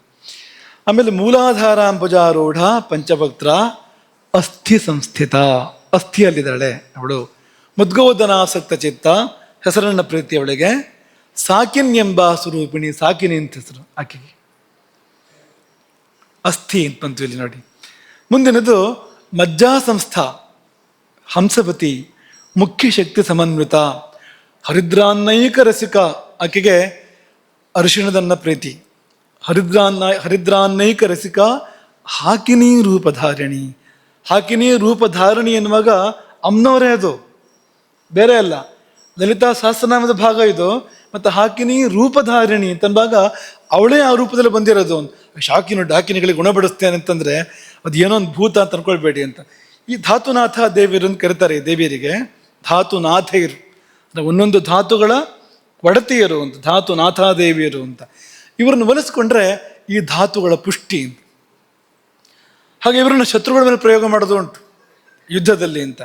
ಹೋಗಿ ಶತ್ರುಗಳ ಮಾಂಸವನ್ನು ತಿಂತಾಳೆ ಅವಳು, ಮಾಂಸನಿಷ್ಠ ಬಂತಲ್ಲ ಅಲ್ಲಿ ಅಂತ. ರಕ್ತವನ್ನು ಕುಡಿತಾಳೆ, ಅದು ಉಂಟು. ಅದನ್ನೊಂದು ಪ್ರಯೋಗ, ಅದು ನಮಗೆ ಬೇಕಾಗುವಂಥದ್ದಲ್ಲ. ಅದು ಯುದ್ಧ ಯಾರು ಮಾಡ್ತಾರೋ ಅಥವಾ ಅಮ್ಮನವರ ಯುದ್ಧದಲ್ಲೂ ಕೂಡ ಬರುತ್ತಿದ್ದು. ನಮ್ಮ ಈ ಲಲಿತೋಪಾಖ್ಯಾನಕ್ಕೆ ಹೋದರೆ ಭಂಡಾಸುರನ ದೈತ್ಯ ಸೈನ್ಯವನ್ನು ತಿಂತಾರೆ ಇವರೆಲ್ಲ ಅಂತ ಹೋಗಿ. ಈ ಧಾತುನಾಥೆಯರು ಯಾಕೆ ತಿಂತಾರೆ, ಏನು ಬಿಭತ್ಸ ಅಂತ ಅನ್ಬೇಡಿ, ನಿನಗೆ ಕೊಟ್ಟಿದ್ದು ಜಾಸ್ತಿ ಆಯಿತು ಅಂತ ಈ ತಾಯಂದಿರಿಗೆ ಹೇಳೋದು ಅಂತ. ನಾನು ಕೊಟ್ಟೆ ನಿನಗೆ ಇದನ್ನು, ಈ ಧಾತುವನ್ನು ನೀನು ದುರುಪಯೋಗ ಮಾಡಿದೆ ಅಂತ, ತಗೊಳ್ತೇನೆ, ಹಿಂದೆ ತಗೊಳ್ತೇನೆ ಅಂತ ಹೋಗಿ ತಿಂದರು ಅಂತ ಅದನ್ನು ಅಂತ. ಹಾಗೆ ಧಾತುನಾಥಾದೇವಿಯರು ಇವರೆಲ್ಲ. ಕೊನೆಯದು ಸರ್ವಾಯುಧರ ಶುಕ್ಲ ಸಂಸ್ಥಿತ, ಶುಕ್ರದಲ್ಲಿರ್ತಕ್ಕಂಥ ದೇವಿ, ಸರ್ವತೋಮುಖಿ ಸರ್ವೋದನ ಪ್ರೀತ ಚಿತ್ತ, ಯಾಕಿನ್ ಎಂಬ ಸ್ವರೂಪಿಣಿ. ಯಾಕಿನಿ ಅಂತ ಹೆಸರು ಈಕೆಗೆ. ಈ ಉಳಿದ ದೇವಿಯರಿಗೆಲ್ಲ ಒಂದೊಂದು ಅನ್ನ, ಹರಿದ್ರಾನ್ನ, ಮುದ್ಗೋದನ, ದಧ್ಯನ್ನ, ಗುಡ ಅನ್ನ, ಹೇಗೆಲ್ಲ ಬರುತ್ತೆ. ಒಂದೊಂದು ನೈವೇದ್ಯ ಅನ್ನಗಳೇ ಇದೆಲ್ಲವೂ ಕೂಡ, ಬೇರೆ ಬೇರೆ ಅನ್ನಗಳೇ ಬರುವಂಥದ್ದು. ಆದರೆ ಈ ಶುಕ್ರದಲ್ಲಿರುವ ದೇವಿಗೆ ಮಾತ್ರ ಸರ್ವೋದನ, ಈ ಎಲ್ಲವನ್ನೂ ನೈವೇದ್ಯ ಮಾಡಿ ಅಂತ, ಇಷ್ಟೂ ನೈವೇದ್ಯ ಮಾಡಿ ಅಂತ.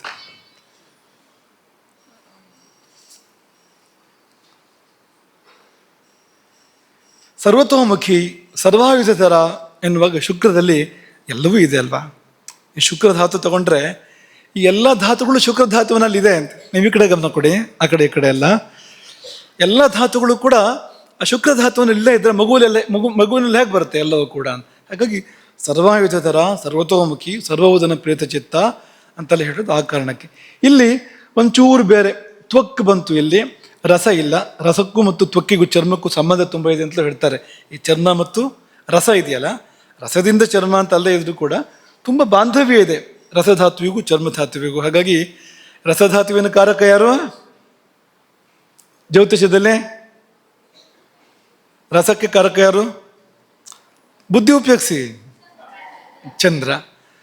ಚರ್ಮಕ್ಕೆ ಕಾರಕ ಯಾರು? ಚಂದ್ರನಿಗೆ ಬುಧ ಏನಾಗಬೇಕು?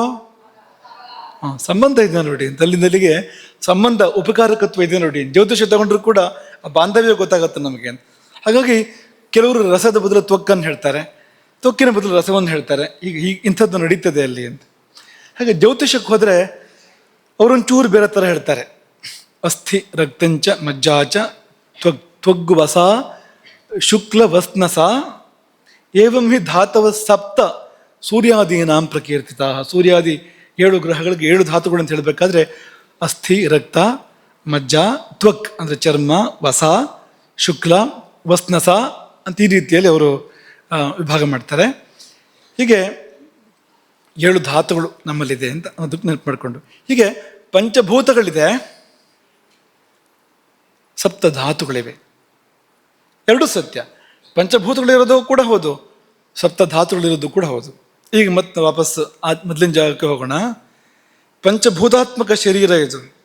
ಇಲ್ಲೂ ಇದೆ, ಎಲ್ಲೆಲ್ಲೂ ಇದೆ ಪಂಚಭೂತಗಳು. ಸಪ್ತಧಾತುಗಳು ಯೋಚನೆ ಮಾಡಿ.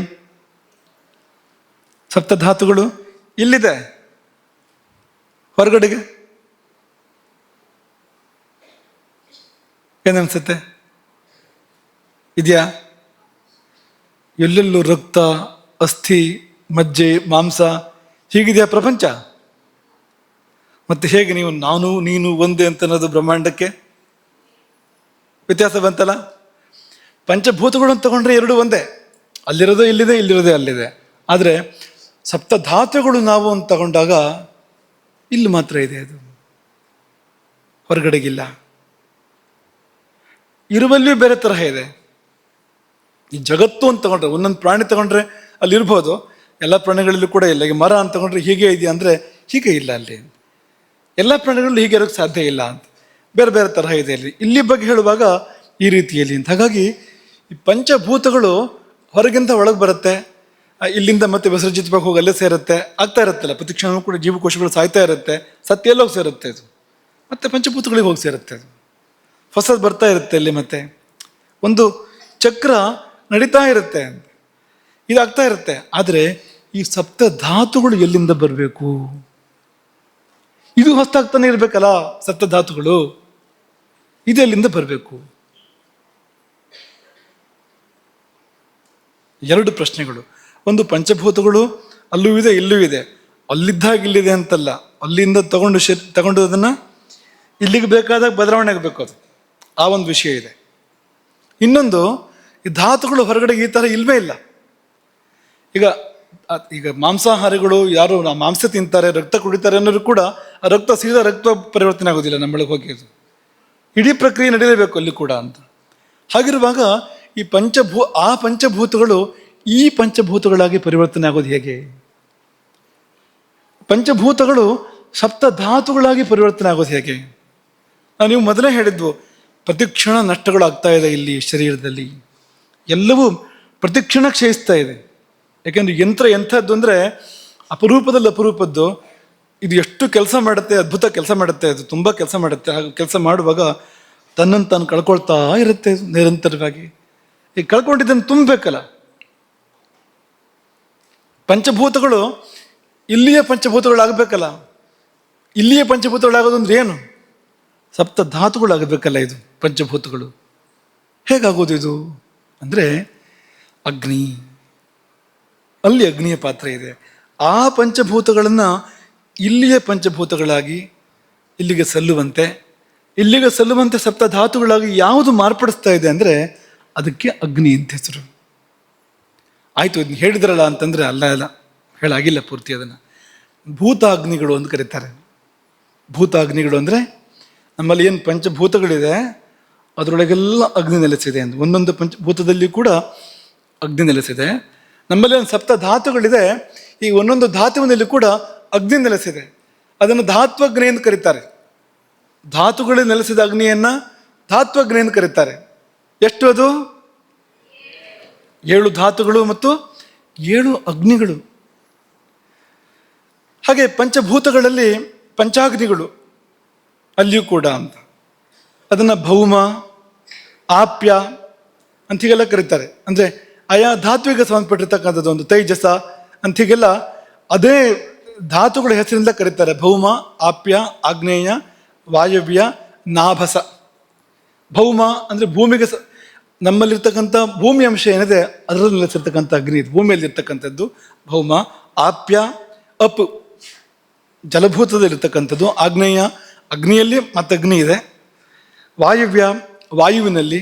ಸನಾಭಸ, ಆಕಾಶದಲ್ಲಿ. ಇದೆಲ್ಲ ಕಡೆ ಅಗ್ನಿಗಳು ನೆಲೆಸಿವೆ.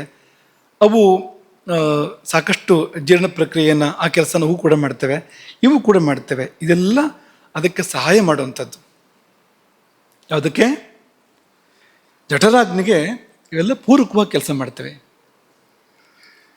ಜಠರಾಗ್ನಿಯ ಕೆಲಸ ಆದ ಮೇಲೆ ಇವುಗಳ ಕೆಲಸ ಅಂತ ಅನ್ಬೋದು. ಅದು ತನ್ನ ಮುಖ್ಯವಾದ ಕಾರ್ಯ ಮಾಡಿದ ಮೇಲೆ ಇಡೀ ಪರಿವಾರ ಬಂದು, ಈಗ ಸಿಂಹ, ದೊಡ್ಡ ಸಿಂಹ ತನ್ನ ಪಾಲಿನ ತಿಂದ ಮೇಲೆ ಆಮೇಲೆ ಅದ ಹೆಂಡ್ರು ಮಕ್ಕಳು ಎಲ್ಲ ಬಂದು ತಿಂತಾರೆ, ಊಟ ಮಾಡ್ತಾರೆ. ಅದಾದಮೇಲೆ ಅದಕ್ಕಿಂತ ಮೊದಲು ಯಾರು ಬಂದರೂ ಅದು ಬಿಡೋದಿಲ್ಲ, ಹತ ಬರೋಕ್ಕೂ ಬಿಡೋದಿಲ್ಲ. ಅದು ಯಾವುದು ದೊಡ್ಡ ಸಿಂಹ. ಅದು ಬೇಟೆ ಯಾರೇ ಆಡಿರಲಿ ಮೊದಲು ತಿನ್ನೋದು ಅದೇ. ಯಾವುದು? ದೊಡ್ಡ ಸಿಂಹವೇ, ಗಂಡು ಸಿಂಹನೇ ಮೊದಲು ತಿನ್ನೋವಂಥದ್ದು. ಆಮೇಲೆ ಉಳಿದವೆಲ್ಲ ಬಂದು ತಿನ್ನೋ ಹಾಗೆ. ಸುಮ್ಮನೆ ಒಂದು ಉದಾಹರಣೆ ಕೊಟ್ಟಿದ್ದು ನಿಮಗೆ. ಜಠರಾಗ್ನಿ ಪಚನ ಮಾಡಿದ ಮೇಲೆ, ತನ್ನ ಕಾರ್ಯವನ್ನು ಮಾಡಿದ ಮೇಲೆ ಸಂಘಾತ ಸಂಭೇದ ಅಂತ ಹೇಳ್ತಾರೆ. ಅದನ್ನು ಒಡಿಬೇಕು. ಬಂದ ಆಹಾರ ಅದನ್ನು ವಿಭಾಗಿಸ್ಬೇಕು, ಬೇರೆ ಬೇರೆ ಮಾಡಬೇಕು. ಆ ಕೆಲಸ ಮಾಡಿದ ಮೇಲೆ ಇವುಗಳೆಲ್ಲ ತಮ್ಮ ತಮ್ಮ ಕೆಲಸವನ್ನು ಮಾಡ್ತವೆ, ಈ ಭೂತಾಗ್ನಿ ಮತ್ತು ಧಾತ್ವಾಗ್ನಿಗಳು. ಹಾಗಾಗಿ ಜಠರಾಗ್ನಿ 1, ಭೂತಾಗ್ನಿಗಳು, ಧಾತ್ವಾಗ್ನಿಗಳು ಒಟ್ಟು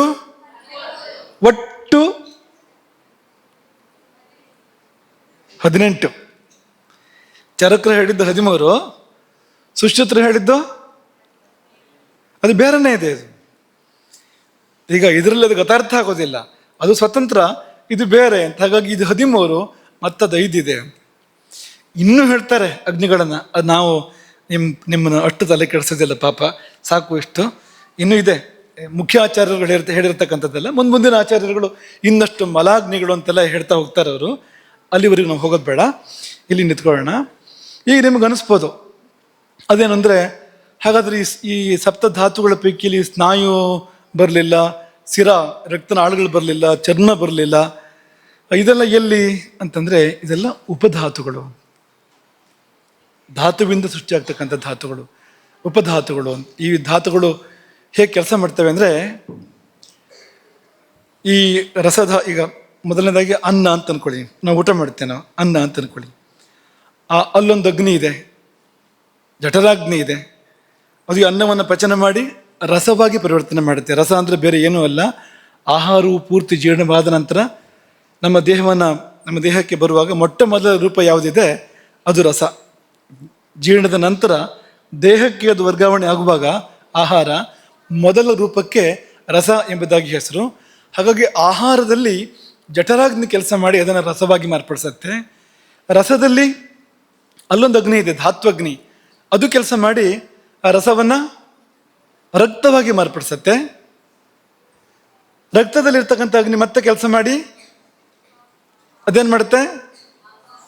ಮಾಂಸವಾಗಿ ಪರಿವರ್ತನೆ ಮಾಡುತ್ತೆ. ಮಾಂಸದಲ್ಲಿ ಕೂಡ ಧಾತ್ವಾಗ್ನಿ, ಅಲ್ಲೂ ಕೂಡ ಅಗ್ನಿ ಇದೆ. ಅದು ಅಲ್ಲಿ ಪಾಕಕ್ರಿಯೆ ಮಾಡಿ, ಅಲ್ಲಿ ಕೂಡ ಪಚನವನ್ನು ಮಾಡಿ ಅದು ಮೇಧಸ್ಸನ್ನು ಸೃಷ್ಟಿ ಮಾಡುತ್ತೆ. ಮೇಧಸ್ಸಲ್ಲಿರ್ತಕ್ಕಂಥ ಅಗ್ನಿ ಅದು ಅಲ್ಲಿ ಪಾಕಕ್ರಿಯೆಯನ್ನು ಮಾಡಿ ಅಸ್ಥಿಯನ್ನು ಸೃಷ್ಟಿ ಮಾಡುತ್ತೆ. ಅಸ್ಥಿಯ ಅಗ್ನಿ ಮಜ್ಜೆಯನ್ನು ಸೃಷ್ಟಿ ಮಾಡುತ್ತೆ. ಮಜ್ಜೆಯ ಅಗ್ನಿ ಅಲ್ಲಿ ಚಟುವಟಿಕೆ ನಡೆಸಿ ಶುಕ್ರವನ್ನು ಸೃಷ್ಟಿ ಮಾಡುತ್ತೆ. ಶುಕ್ರದಿಂದ ಮತ್ತೆ ಗರ್ಭ ಮುಂದಕ್ಕೆ. ಈಗ ರಸಾದ್ ರಕ್ತಂ ತಥೋ ಮಾಂಸಂ, ಮಾಂಸಾನ್ ಮೇಧ ತಥೋ ಅಸ್ಥಿ ಚ, ಅಸ್ಥ್ನೋ ಮಜ್ಜ ತತಃ ಶುಕ್ರಂ, ಶುಕ್ರಾದ್ ಗರ್ಭ ಪ್ರಸಾದಜ. ಈ ತರಹ ಚರಕರು ಹೇಳಿರ್ತಕ್ಕಂಥದ್ದು. ಹೀಗೆ ಈ ಕ್ರಮದಲ್ಲಿ ಸೃಷ್ಟಿ ಅಂತ. ಆಧುನಿಕ ವಿಜ್ಞಾನದ ಸ್ವಲ್ಪ ವ್ಯತ್ಯಾಸ ಬರುತ್ತೆ. ಈ ರಕ್ತ ಹೇಗೆ ಸೃಷ್ಟಿ ಆಗುತ್ತೆ ಅಂತ ಅವ್ರು ಹೇಳೋ ವಿವರಣೆ ಬೇರೆ ಇರ್ಬೋದು. ಆದರೆ ಈ ಸಂಶೋಧನೆಗಳು ಆಗ್ತಾ ಹೋಗ್ತಾ ಒಂದು ಕಡೆ ಸೇರ್ಬೋದು. ಮುಂದೆ ಬರೋ ಕಾಲದಲ್ಲಿ ನಮ್ಮ ಕಾಲಕ್ಕೋ ನಮ್ಮ ಮಕ್ಕಳ ಕಾಲಕ್ಕೋ ಅಲ್ಲಿ ಒಂದು ಕಡೆ ಬಂದು ಸೇರೋ ಜಾಗ ಇರ್ಬೋದು. ಈಗ ಸದ್ಯಕ್ಕೆ ಒಂದು ಚೂರು ಬೇರೆ ಬೇರೆ ಅಭಿಪ್ರಾಯಗಳಿದೆ, ಇರಲಿ, ಅದು ಹಾಗೆ ಇರಲಿ. ನಾವು ಇದನ್ನು ಗಮನಿಸೋಣ. ಸುಶ್ರುತರು ಕೂಡ ಹಾಗೆ ಹೇಳಿದ್ದಾರೆ, ರಸಾದ್ರಕ್ತಂ ತಥೋ ಮಾಂಸಂ ಮಾಂಸಾನ್ ಮೇಧ ಪ್ರಜಾಯತೆ ಮೇಧಸೋಸ್ಥಿ ತಥೋ ಮಜ್ಜ ಮಜ್ಜ ಶುಕ್ರಂತು ಜಾಯತೆ. ಅವರದ್ದು ಇದೇ ಮಾತು. ಇದೆಲ್ಲ ಅಗ್ನಿ ಕಾರ್ಯ. ರಸಾಗ್ನಿ, ರಸದಲ್ಲಿರ್ತಕ್ಕಂಥ ಅಗ್ನಿ, ರಕ್ತದಲ್ಲಿರ್ತಕ್ಕಂಥ ಅಗ್ನಿ, ಒಂದೊಂದು ಧಾತುವಲ್ಲಿರ್ತಕ್ಕಂಥ ಅಗ್ನಿಗಳು ಅಲ್ಲಿ ಪಚನಕ್ರಿಯೆ ನಡೆಸಿದಾಗ ಮುಂದೆ ಮುಂದಿನ ಧಾತುಗಳು ಹುಟ್ಟಿ ಬರುವಂಥದ್ದು. ಅದಕ್ಕೆ 2-3 ನ್ಯಾಯಗಳನ್ನು ಹೇಳ್ತಾರೆ. ಅದಕ್ಕೆ ಸ್ವಲ್ಪ ಸಂಕ್ಷಿಪ್ತ ನೋಡೋಣ ಅದನ್ನು. ಹಾಲು ಮೊಸರಾಗತ್ತೆ, ಮೊಸರು ಬೆಣ್ಣೆ ಆಗತ್ತೆ, ಬೆಣ್ಣೆ ತುಪ್ಪ ಆಗತ್ತೆ. ಇದೊಂದು ನ್ಯಾಯ. ಇದು ಕ್ಷೀರದಧಿ ನ್ಯಾಯ ಅಂತಿದ್ದು. ಇದು ಬೇರೆ ಕಡೆ ಕಂಡು ಬರ್ತಾ ಇಲ್ಲ, ಆಯುರ್ವೇದದಲ್ಲಿ ಕಂಡು ಬರ್ತಾ ಇದೆ ನ್ಯಾಯ ಇದು. ಇದು ಏನು ಹೇಳುತ್ತೆ ಅಂದರೆ, ಧಾತುಗಳು ಆಹಾರವು ರಸವಾಗಿ, ರಸವು ರಕ್ತವಾಗಿ, ರಕ್ತವು ಮಾಂಸವಾಗಿ ಪರಿವರ್ತನೆ ಆಗುತ್ತೆ ಅನ್ನೋ ಥರದ ಒಂದು ಚಿಂತನ ಶೈಲಿ ಇದೆ ಒಂದು. ಇನ್ನೊಂದು ಕೇದಾರಿ ಕುಲ್ಯಾನ್ಯಾಯ ಅಂತ.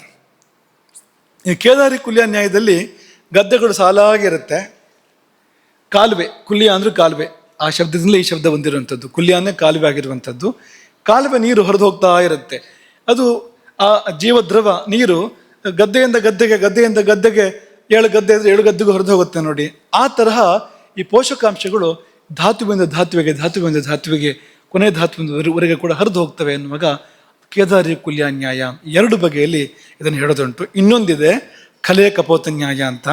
ಅದು ಹೊಂದಲ್ಲ ಅಂತ ವ್ಯಾಖ್ಯಾನಕಾರರು ಹೇಳ್ತಾರೆ.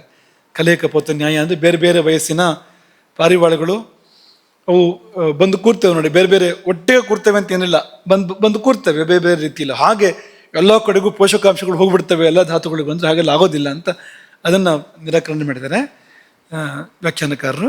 ಆದರೆ ಈ 2 ನ್ಯಾಯಗಳನ್ನು ಅವರು ವಿಸ್ತೃತವಾಗಿ ಹೇಳ್ತಾರೆ. ಇದೇನೆಂದರೆ, ಇಲ್ಲೊಂದು ಈ ಪಚನ ಕ್ರಿಯೆ ಇದೆಯಲ್ಲ, ಪಚನ ಕ್ರಿಯೆ ಅನ್ನೋದು ಮೊದಲು ನಮ್ಮ ಅಡುಗೆ ಮನೆಯಲ್ಲಾಗತ್ತೆ. ಆಮೇಲೆ ಜಠರಾಗ್ನಿ ಪಚನ ಕ್ರಿಯೆ ಮಾಡಿ ರಸವಾಗಿ ಮಾರ್ಪಡಿಸುತ್ತೆ ಅದನ್ನು. ಜಠರಾಗ್ನಿ ಮಾತ್ರ ಅಲ್ಲ, ಅಲ್ಲಿ ಭೂತಾಗ್ನಿಗಳು ಸೇರ್ಕೊಳ್ತವೆ. ಅಲ್ಲಿ ಜಠರಾಗ್ನಿ ಎಲ್ಲ ಒಡೆದ ಮೇಲೆ ಭೂತಾಗ್ನಿಗಳು ಬರ್ತವೆ ಅಲ್ಲಿ, ಪಂಚಭೂತಾಗ್ನಿಗಳು. ಯಾಕೆಂದರೆ ನೀವು ಊಟ ಮಾಡಿದ ಆಹಾರದಲ್ಲಿ ಪಂಚಭೂತಗಳೇ ಇರುವಂಥದ್ದು. ಹಾಗಾಗಿ ಈ ಪಂಚಭೂತಾಗ್ನಿಗಳು ತನ್ನ ಪಾಲಿಂದ ಬರ್ತಿದ್ದ ಹಾಗೇನೆ ಅದ್ರ ಮೇಲೆ ಕೆಲಸ ಮಾಡ್ತವೆ ಅಂತ. ಉದಾಹರಣೆಗೆ, ನೀವು ಮಾಡಿದ ಊಟದಲ್ಲಿ ಪೃಥ್ವಿ ಅಂಶ ಏನಿದೆಯೋ, ಗಟ್ಟಿ ಅಂಶ ಏನಿದೆಯೋ ಅದ್ರ ಮೇಲೆ ಈ ಭೌಮ ಭೂತಾಗ್ನಿ ಕೆಲಸ ಮಾಡುತ್ತೆ. ಗೊತ್ತಾಯ್ತಾ? ನೀರಿನ ಅಂಶ ಏನಿದೆ ಅದ್ರ ಮೇಲೆ ಜಲಭೂತಾಗ್ನಿ ಕೆಲಸ ಮಾಡುತ್ತೆ, ಒಳಗಿರುವಂಥ ಜಲಭೂತಾಗ್ನಿ ಅದ್ರ ಮೇಲೆ ಕೆಲಸ ಮಾಡುತ್ತೆ. ಹೀಗೆ ಈಗ ಉಷ್ಣಾಂಶ ಏನಿದೆ ನೀವು ಸ್ವೀಕಾರ ಮಾಡಿರುವಂಥದ್ದು, ನೀವು ಮೆಣಸಿನಕಾಯಿ ತಿಂತೀರಿ ಅಂತ ಅನ್ಕೊಳ್ಳಿ ನೀವು ಉದಾಹರಣೆಗೆ, ಒಳಗಿರೋ ಅಗ್ನಿ ಬಿಸಿ ಹೋಗುತ್ತೆ ಒಳಗಡೆಗೆ.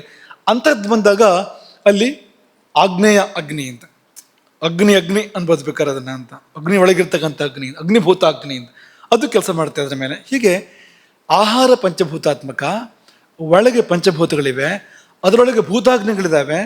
ತಮಗೆ ಸಂಬಂಧಪಟ್ಟದ ಆಹಾರದ ಅಂಶ ಏನಿದೆ ಅದರ ಮೇಲೆ ಅವು ಕೆಲಸ ಮಾಡ್ತವೆ. ಆ ಒಂದೊಂದು ಅಗ್ನಿಗಳು ಕೂಡ ಕೆಲಸ ಮಾಡ್ತವೆ ಅಂತ ತಮ್ಮ ಗುಣಗಳನ್ನು ಕೊಡ್ತವೆ ಅದಕ್ಕೆ. ಶರೀರ ಆಗಬೇಕಲ್ಲ ಇದು. ಹಾಗಾಗಿ ಗಂಧ, ರಸ, ರೂಪ, ಸ್ಪರ್ಶ ಎಲ್ಲ ತಮ್ಮ ಗುಣಗಳಿದೆಯಲ್ಲ, ಆ ಭೂತಗಳು ಗುಣಗಳು ಅವುಗಳನ್ನ ಪಚನ ಮಾಡೋದು ಮಾತ್ರ ಅಲ್ಲ, ತಮ್ಮ ಗುಣಗಳನ್ನು ಕೊಡ್ತವೆ. ಆಮೇಲೆ ಧಾತುಗಳಿಗೆ ಹೋಗುತ್ತೆ ಅದೆಲ್ಲ. ಆಹಾರ ರಸಕ್ಕೆ ಹೋಯ್ತು, ರಕ್ತಕ್ಕೆ ಹೋಯ್ತು, ಮಾಂಸಕ್ಕೆ ಹೋಯ್ತು. ಹೋದಾಗ ಅಲ್ಲಿ ಪುನಃ ಧಾತ್ವಾಗ್ನಿಗಳಿಗೆ ಕೆಲಸ ಮಾಡ್ತೇವೆ. ಅಲ್ಲಿ ರಸವನ್ನು ರಕ್ತವಾಗಿ ಮಾರ್ಪಡಿಸುವಲ್ಲಿ ಅದರೊಳಗಿರ್ತಕ್ಕಂಥ ಅಗ್ನಿ ಕೆಲಸ ಮಾಡ್ತಾ ಇರುತ್ತೆ. ಮತ್ತು ಭೂತಾಗ್ನಿಗಳು ಬರುತ್ತೆ, ಅಲ್ಲೂ ಕೂಡ ಅವು ಕೆಲಸ ಮಾಡ್ತವೆ. ಅಲ್ಲಿ ಪಂಚಭೂತಾಂಶ ಇದ್ದೇ ಇದೆಯಲ್ಲ ಅಲ್ಲೂ ಕೂಡ. ಹೀಗೆಲ್ಲ ಆಗಿ ಎಷ್ಟು ಸಂಸ್ಕಾರಕ್ಕೆ ಒಳಪಟ್ಟು ಮುಂದಿನ ಧಾತುಗಳು ಏರ್ಪಡುವಂಥದ್ದು. ಒಂದು ಅಸ್ಥಿ ಆಗಬೇಕಾದ್ರೆ ಎಷ್ಟು ಕಷ್ಟ ಇದೆ. ಅಸ್ಥಿ ಯಾಕೆ ಗಟ್ಟಿ? ಗಂಗೆಗೆ ಅಸ್ಥಿ ಹಾಕಬೇಕು ಯಾಕೆ ಅಂದರೆ, ಎಲ್ಲಿವರೆಗೆ ಅಸ್ಥಿ ಗಂಗೆಯಲ್ಲಿ ಇರುತ್ತೋ ಅಲ್ಲಿವರೆಗೆ ಆ ಜೀವಕ್ಕೆ ತಂಪಿರುತ್ತೆ. ಆ ದೇಹ ಯಾರದ್ದಾಗಿತ್ತೋ ಆ ಜೀವಕ್ಕೆ ಅಲ್ಲಿವರೆಗೂ ತಂಪು, ಅಲ್ಲಿವರೆಗೂ ನೆಮ್ಮದಿ, ಅಲ್ಲಿವರೆಗೂ ಸುಖ. ಎಲ್ಲಿವರೆಗೆ ಅಸ್ಥಿ ಗಂಗೆಯಲ್ಲಿರುತ್ತೋ. ಗಂಗೆಗೆ ಅಸ್ಥಿನೇ ಯಾಕೆ ಹಾಕಬೇಕು ಅಂದರೆ, ಅದು ಸುಲಭಕ್ಕೆ ಕರಗೋದಿಲ್ಲ. ಅದು 1000 ವರ್ಷ ಆದರೂ ಕೂಡ ಏನೂ ಆಗೋದಿಲ್ಲ. ಅದು ಹಾಗೆ ಇರುತ್ತೆ ಅಸ್ಥಿ. ಅದು ಅಲ್ಲಿ ತನಕ ಜೀವ ತಂಪಾಗಿರಲಿ ಅಂತ ಅದು ಹಾರೈಕೆ. ಅದು ಅಸ್ಥಿಯನ್ನು ಗಂಗೆಯಲ್ಲಿ ಹಾಕಬೇಕಾದ್ರೆ ಅಂತ. ಈ ಅಸ್ಥಿ ನಿರ್ಮಾಣ ಆಗಬೇಕಾದ್ರೆ ಎಷ್ಟು ತಪಸ್ಸಾಗಿದೆ, ಎಷ್ಟು ಪಚನಕ್ರಿಯೆ ನಡೆದಿದೆ, ಎಷ್ಟು ಅಗ್ನಿಗಳು ಕೆಲಸ ಮಾಡಿದ್ದಾವೆ. ಮೊಳೆ ಮುರಿತೀನಿ ಅನ್ಬೇಕಾದ್ರೆ ಜಾಗ್ರತೆ ವಹಿಸ್ಬೇಕು. ಯಾಕೆ ಅಂದರೆ ಆ ಮೂಳೆ ಆಗಬೇಕಾದ್ರೆ ಎಷ್ಟು ಕಷ್ಟ ಇದೆ. ನಾವು ಮುರ್ಕೋಬೇಕಾದ್ರೆ ಅಜಾಗ್ರತೆ ಮಾಡಿ ನಮ್ಮ ಮೊಳೆ ನಾವೇ ಮುರ್ಕೋತೀವಲ್ಲ ಎಷ್ಟೋ ಸರ್ತಿ. ಜಾಗ್ರತೆ ವಹಿಸ್ಬೇಕು. ಯಾಕೆಂದರೆ ಅದ್ರ ಹಿಂದೆ ಇರುವ ಪ್ರಕ್ರಿಯೆ ತುಂಬ ದೊಡ್ಡದು, ಸಣ್ಣ ಪ್ರಕ್ರಿಯೆ ಅಲ್ಲ. ನಮಗದನ್ನ ಹಾಗೆಲ್ಲ ಹಾಳು ಮಾಡೋದಕ್ಕೆ ಹಕ್ಕಿಲ್ಲ. ನಮ್ಮದಾಗಲಿ ಬೇರೆಯವ್ರದ್ದಾಗಲಿ ಹಾಳು ಮಾಡೋಕ್ಕೆ ಹಕ್ಕಿಲ್ಲ. ಶುಕ್ರ ಆಗಬೇಕಾದ್ರೆ ಕೊಟ್ಟ ಕೊನೆಯ ಧಾತು ಅದು. ಎಷ್ಟು ಕೆಲಸ ಇದೆ ಅಂತ. ಹಾಗಾಗಿ ಶರೀರದ ಬಗ್ಗೆ ನಾವು ತುಂಬ ಜವಾಬ್ದಾರಿ ವಹಿಸಬೇಕು. ಇಲ್ಲಿ ಎಲ್ಲಿ ಎಡಬಿಟ್ಟಾದರೂ ಕೂಡ ಸಮಸ್ಯೆ ಆಗತ್ತೆ. ಉದಾಹರಣೆಗೆ ಈಗ ಮೇಧೋಧಾತ್ವಗ್ನಿ ಅಂತ ಅನ್ಕೊಳ್ಳಿ ನೀವು. ಮೇಧಸ್ಸು ಅಂತ ಅನ್ಕೊಳ್ಳಿ. ಮೇಧಸ್ಸಿನ ನಂತರದ ಧಾತು ಯಾವುದು? ಅಸ್ಥಿ ಅಲ್ವಾ? ಈ ಮೇಧಸ್ಸಿನಲ್ಲಿರ್ತಕ್ಕಂಥ ಅಗ್ನಿ ಸರಿಯಾಗಿ ಕೆಲಸ ಮಾಡದೇ ಇದ್ರೆ ಅಸ್ಥಿ ಕ್ಷಯ, ಎಲುಬು ದುರ್ಬಲ ಆಗತ್ತೆ ಅಲ್ವಾ? ಅದು ಒಂದು ನಷ್ಟ. ಅದು ಯಾಕೆಂದರೆ ಇಲ್ಲಿಂದ ಬೇಕಾದ ಅಂಶ ಅಲ್ಲಿ ಹೋಗಬೇಕಾಗಿತ್ತು, ಹೋಗ್ತಾ ಇಲ್ಲ, ಕಡಿಮೆ ಆಯಿತು, ಅಸ್ಥಿಗೆ ಕ್ಷೀಣತೆ ಬರುತ್ತೆ, ಮೇಧಸ್ಸು ಜಾಸ್ತಿ ಆಗುತ್ತೆ. ಯಾಕೆಂದರೆ ಹೋಗಿಲ್ವಲ್ಲ ಮುಂದಕ್ಕೆ, ಅದು ಇಲ್ಲೇ ಇದೆಯಲ್ಲ, ಅದು ಆಹಾರಾಂಶ ಮುಂದೆ ಹೋಗಿಲ್ವಲ್ಲ, ಇಲ್ಲೇ ಇದೆಯಲ್ಲ. ಮೇಧಸ್ಸು ಅನಗತ್ಯವಾಗಿ ಜಾಸ್ತಿ ಆಯಿತು. ಅನಗತ್ಯ ಜಾಸ್ತಿ ಆದರೆ ಮನುಷ್ಯ ಏನಾಗ್ತಾನೆ? ಮೇಧಸ್ಸು ಜಾಸ್ತಿ ಆದರೆ ಸ್ಥೌಲ್ಯ ಬರುತ್ತೆ ಅಲ್ವಾ? ಒಂದು ಹೇಳಿದ್ದು ನಾವು ಇಂಥದನ್ನು ಎಷ್ಟು ಹೇಳ್ಬೋದು ಅಂತ. ಅಂದರೆ ಒಂದು ಧಾತುವಿನ ಅಲ್ಲ ಏರ್ಪೇರಾಗುವಂಥದ್ದು ಅಂತ. ಎರಡರಲ್ಲಂತೂ ಆಗೇ ಆಗುತ್ತೆ, ಮುಂದಕ್ಕೂ ಆಗ್ಬೋದು. ಯಾಕೆಂದರೆ ಅಸ್ಥಿಧಾತುವಿನಲ್ಲಿ ಅಗ್ನಿ ಚೆನ್ನಾಗಿ ಕೆಲಸ ಮಾಡ್ತಾ ಇದ್ರು, ಬರೋ ಆಹಾರಾಂಶ ಕಡಿಮೆ ಇದೆಯಲ್ಲ ಅಲ್ಲಿ. ಹಾಗಾಗಿ ಮುಂದಿನ ಧಾತುವಿಗೆ ಬೇಕಾದಷ್ಟು ಹೋಗಕ್ಕೆ ಸಾಧ್ಯ ಇಲ್ಲ ಅಲ್ಲಿ.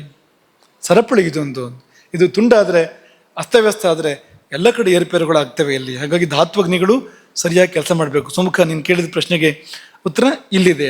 ಹಾಗಾಗಿ ಎಲ್ಲ ಒಂದು ಕಡೆ ವ್ಯತ್ಯಾಸ ಇರ್ಬೋದು, ಎಡವಟ್ಟು ಇರ್ಬೋದು. ಅದಕ್ಕೆ ಬೇಕಾದ ಪ್ರತಿಕ್ರಿಯೆಯನ್ನು ಮಾಡಬೇಕಾಗತ್ತೆ. ಹಾಗೆ ರೋಗಗಳು ಬರ್ತವೆ. ರಸಧಾತ್ವಗ್ನಿ ಸರಿ ಕೆಲಸ ಮಾಡದಿದ್ರೆ ಅರುಚಿ ಬರ್ಬೋದು. ರಕ್ತಧಾತ್ವಗ್ನಿ ಸರಿಯಾಗಿ ಕೆಲಸ ಮಾಡದೇ ಇದ್ರೆ ಚರ್ಮ ರೋಗಗಳು ಬರ್ಬೋದು. ಈ ಚರ್ಮ ರೋಗಕ್ಕೆ ಅವ್ರು ಕೇಳಿದ್ರೆ ರಕ್ತದೃಷ್ಟಿ ಅಂತ ಹೇಳ್ತಾರೆ. ರಕ್ತ ಶುದ್ಧಿಗೆ ಬೇಕಾದ ಔಷಧ ಕೊಡ್ತಾರೆ. ಚರ್ಮ ರೋಗ ಬಂದಾಗ ಆಯುರ್ವೇದದ ತಜ್ಞರುಗಳು ರಕ್ತ ಶುದ್ಧಿಗೆ ಬೇಕಾಗಿರ್ತಕ್ಕಂಥ ಔಷಧಗಳನ್ನು ಕೊಡ್ತಾರೆ. ಯಾಕೆಂದರೆ ರಕ್ತಧಾತುವಿನಲ್ಲಿ ಅಗ್ನಿ ಸರಿ ಕೆಲಸ ಮಾಡದೆ ದೋಷಗಳು ಹಾಗೆ ಉಳ್ಕೊಂಡ್ರೆ ಅದನ್ನು ಗಮನಿಸ್ಕೊಳ್ಳಿ ಅಂತ. ಆ ಒಂದೊಂದು ಅಗ್ನಿನೂ ದೋಷದ ನಿವಾರಣೆ ಮಾಡ್ತಾ ಇರುತ್ತೆ. ಒಂದೊಂದು ಪ್ರತಿ ಹಂತದಲ್ಲೂ ಕೂಡ ದೋಷವನ್ನು ಸುಡ್ತಾ ಇರುತ್ತೆ. ಹಾಗಾಗಿ ರಕ್ತಧಾತುವಿನ ಅಗ್ನಿ ಅಲ್ಲಿಯ ದೋಷಗಳನ್ನು ಸುಡದೇ ಇದ್ದಾಗ ಚರ್ಮ ರೋಗ ಬರ್ಬೋದು. ಹಾಗೆ ಮಾಂಸಧಾತ್ವಗ್ನಿ ಅರ್ಬುದ ಬರ್ಬೋದು, ಗಳಗಂಡ ಬರ್ಬೋದು, ಅಲ್ಲಿ ಸರಿಯಾದ ಕೆಲಸ ಮಾಡದೇ ಇದ್ದರೆ. ಹೀಗೆ ಒಂದೊಂದು ಧಾತುವಿನಲ್ಲಿ ಕೂಡ ಅದು ಸರಿ ಕೆಲಸ ಮಾಡದೇ ಇದ್ದರೆ ಅನೇಕ ರೋಗಗಳು ಬರೋಕ್ಕೆ ಸಾಧ್ಯ ಇದೆ. ಇವೆಲ್ಲ ಸರಿ ಕೆಲಸ ಮಾಡಬೇಕು. ಧಾತ್ವಗ್ನಿಗಳು ಮತ್ತು ಭೂತಾಗ್ನಿಗಳು ಸರಿಯಾಗಿ ಕೆಲಸ ಮಾಡಬೇಕು ಮತ್ತು ಒಂದಕ್ಕೊಂದು ಹೊಂದ್ಕೊಂಡಿರಬೇಕು. ಎಲ್ಲ ಧಾತುಗಳು ಪರಸ್ಪರ ಒಂದು ಕುಟುಂಬ, ಆದರ್ಶ ಕುಟುಂಬ. ತಂದೆ ತಾಯಿ ಅಥವಾ ಅಜ್ಜ ಅಜ್ಜಿ, ತಂದೆ ತಾಯಿ, ಆಮೇಲೆ 3 ಮಕ್ಕಳು ಅಂತ ಅನ್ಕೊಳ್ಬೇಕಾರೆ ಎಷ್ಟಾಯ್ತು? ಇವರು ಜಗಳ ಮಾಡ್ಕೊಳ್ಳದೆ ಪ್ರೀತಿಯಿಂದ ಇದ್ರೆ ಅಲ್ವಾ, ಆ ಮನೆ ಎಷ್ಟು ನೆಮ್ಮದಿಯಾಗಿರುತ್ತೆ, ಎಷ್ಟು ಚೆನ್ನಾಗಿರುತ್ತೆ ಆ ಮನೆ. ಧನ್ಯೋ ಗೃಹಸ್ಥಾಶ್ರಮ ಅನ್ನೋ ಥರ ಇರುತ್ತೆ ಅದು. ನಿತ್ಯ ಕಚ್ಚಾಡ್ತಾ ಇದ್ರೆ 7 ಮಂದಿ, ಇವನಿಗೆ ಕಚ್ಚಿದ, ಇವನಿಗೆ ಗೀರಿದ ಅಂತ ಮಾಡ್ತಾ ಇದ್ರೆ ಏನಾಗುತ್ತೆ ಹೇಳಿ? ಹೇಗಿರುತ್ತೆ ನೆಮ್ಮದಿಯಲ್ಲಿ? ಹಾಗಾಗಿ ಈ ಚಿಕಿತ್ಸೆ ಅಂದರೆ ಏನು ಅನ್ನೋ ಪ್ರಶ್ನೆ ಎತ್ಕೊಂಡು, ಚಿಕಿತ್ಸೆ ಅಂದರೆ ಏನು ಅಂತ. ಚಿಕಿತ್ಸೆ ಅಂದರೆ ಈ ಧಾತು ಸಾಮ್ಯವೇ ಚಿಕಿತ್ಸೆ. ಧಾತು ಸಾಮ್ಯವನ್ನು ಏರ್ಪಡಿಸೋದೇ ಚಿಕಿತ್ಸೆ.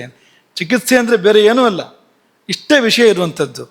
ಧಾತುಗಳ ಮಧ್ಯೆ ಇರತಕ್ಕಂಥ ಕಲಹವನ್ನು ತಪ್ಪಿಸಿ ಧಾತುಗಳು ಒಂದಕ್ಕೊಂದು ಪೂರಕವಾಗಿರುವಂತೆ ಮಾಡುವಂಥದ್ದೇ. ಧಾತು ಸಾಮ್ಯವನ್ನು ಏರ್ಪಡಿಸೋದೇ ಚಿಕಿತ್ಸೆ. ಚತುರ್ಣಾಂ ಭಿಷಗಾದೀನಾಂ ಶಸ್ತಾನಾಂ ಧಾತು ವೈಕೃತೆ ಪ್ರವೃತ್ತಿ ಧಾತು ಸಾಮ್ಯಾರ್ಥ ಚಿಕಿತ್ಸೆ ತ್ಯಭಿಧೀಯತೆ. ಚರಕ ಸಂಹಿತೆ ಇದು. ಅಲ್ಲಿ 4 ಹೇಳ್ತಾರೆ ಅಂಶವನ್ನು. ಒಂದು ಚಿಕಿತ್ಸೆ ಅಂತಂದರೆ ರೋಗಿ ಬೇಕು ಅಲ್ವಾ? ರೋಗಿ ಇಲ್ಲದೆ ಚಿಕಿತ್ಸೆ ಯಾರಿಗೆ ಮಾಡೋದು?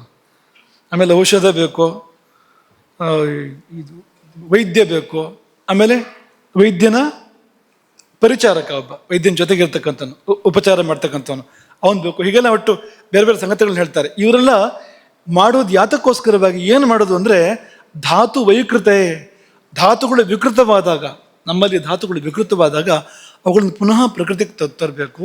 ಧಾತು ಸಾಮ್ಯವನ್ನು ಏರ್ಪಡಿಸ್ಬೇಕು. ಧಾತು ಸಾಮ್ಯ ಅಂದರೆ ಏನು?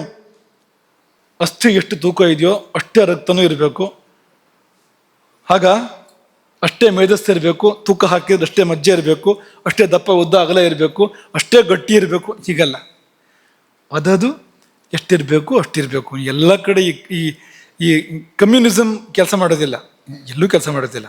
ಅದು ಎಲ್ಲ ಕಡೆ ಮಾತ್ರ ಅಲ್ಲ.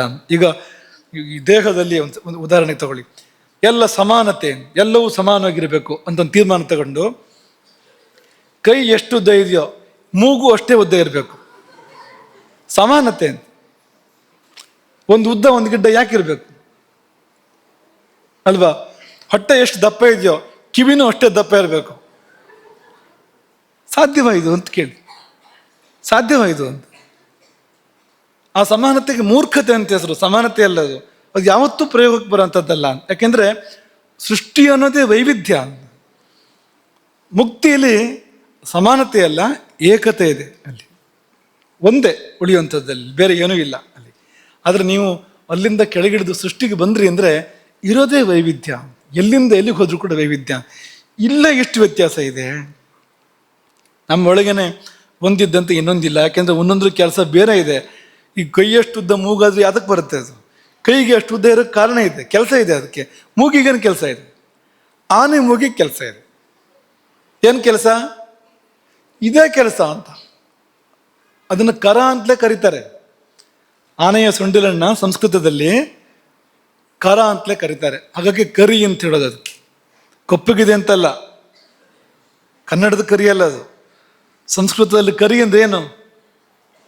ಕರ ಇದೆ ಅಂತ, ಅಸ್ಯ ಅಸ್ಥಿ ಅಂತ, ಅದರಿಂದ ಕರಿ ಅಂತ. ಕರಿ ಅಂದ ತಕ್ಷಣ ಬೇರೆ ನೆನಪು ಮಾಡ್ಕೊಳ್ಬೇಡಿ, ಇದು ಕಪ್ಪು ಆನೆಗೆ ಅನ್ವಯ ಆಗುವಂಥದ್ದು.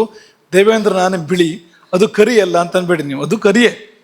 ಯಾಕೆಂದರೆ ಸೊಂಡ್ಲಿದೆಯಲ್ಲ, ಜಾಸ್ತಿ ಸೊಂಡ್ಲಿದೆ ಅದಕ್ಕೆ, ಒಂದೇ ಸೊಂಡ್ಲಲ್ಲ ಅದಕ್ಕೆ, ದೇವೇಂದ್ರನ ಆನೆಗೆ. ಹಾಗಾಗಿ ಆ ರೀತಿಯ ಸಮಾನತೆ ಅದು ಎಲ್ಲೂ ಇಲ್ಲ, ಈ ಧರಿತ್ರಿಯೆಲ್ಲ ಇಲ್ಲ. ಹಾಗೆ ಆ ಸಮಾನತೆ ತರೋಕ್ಕೂ ಆಗೋದಿಲ್ಲ.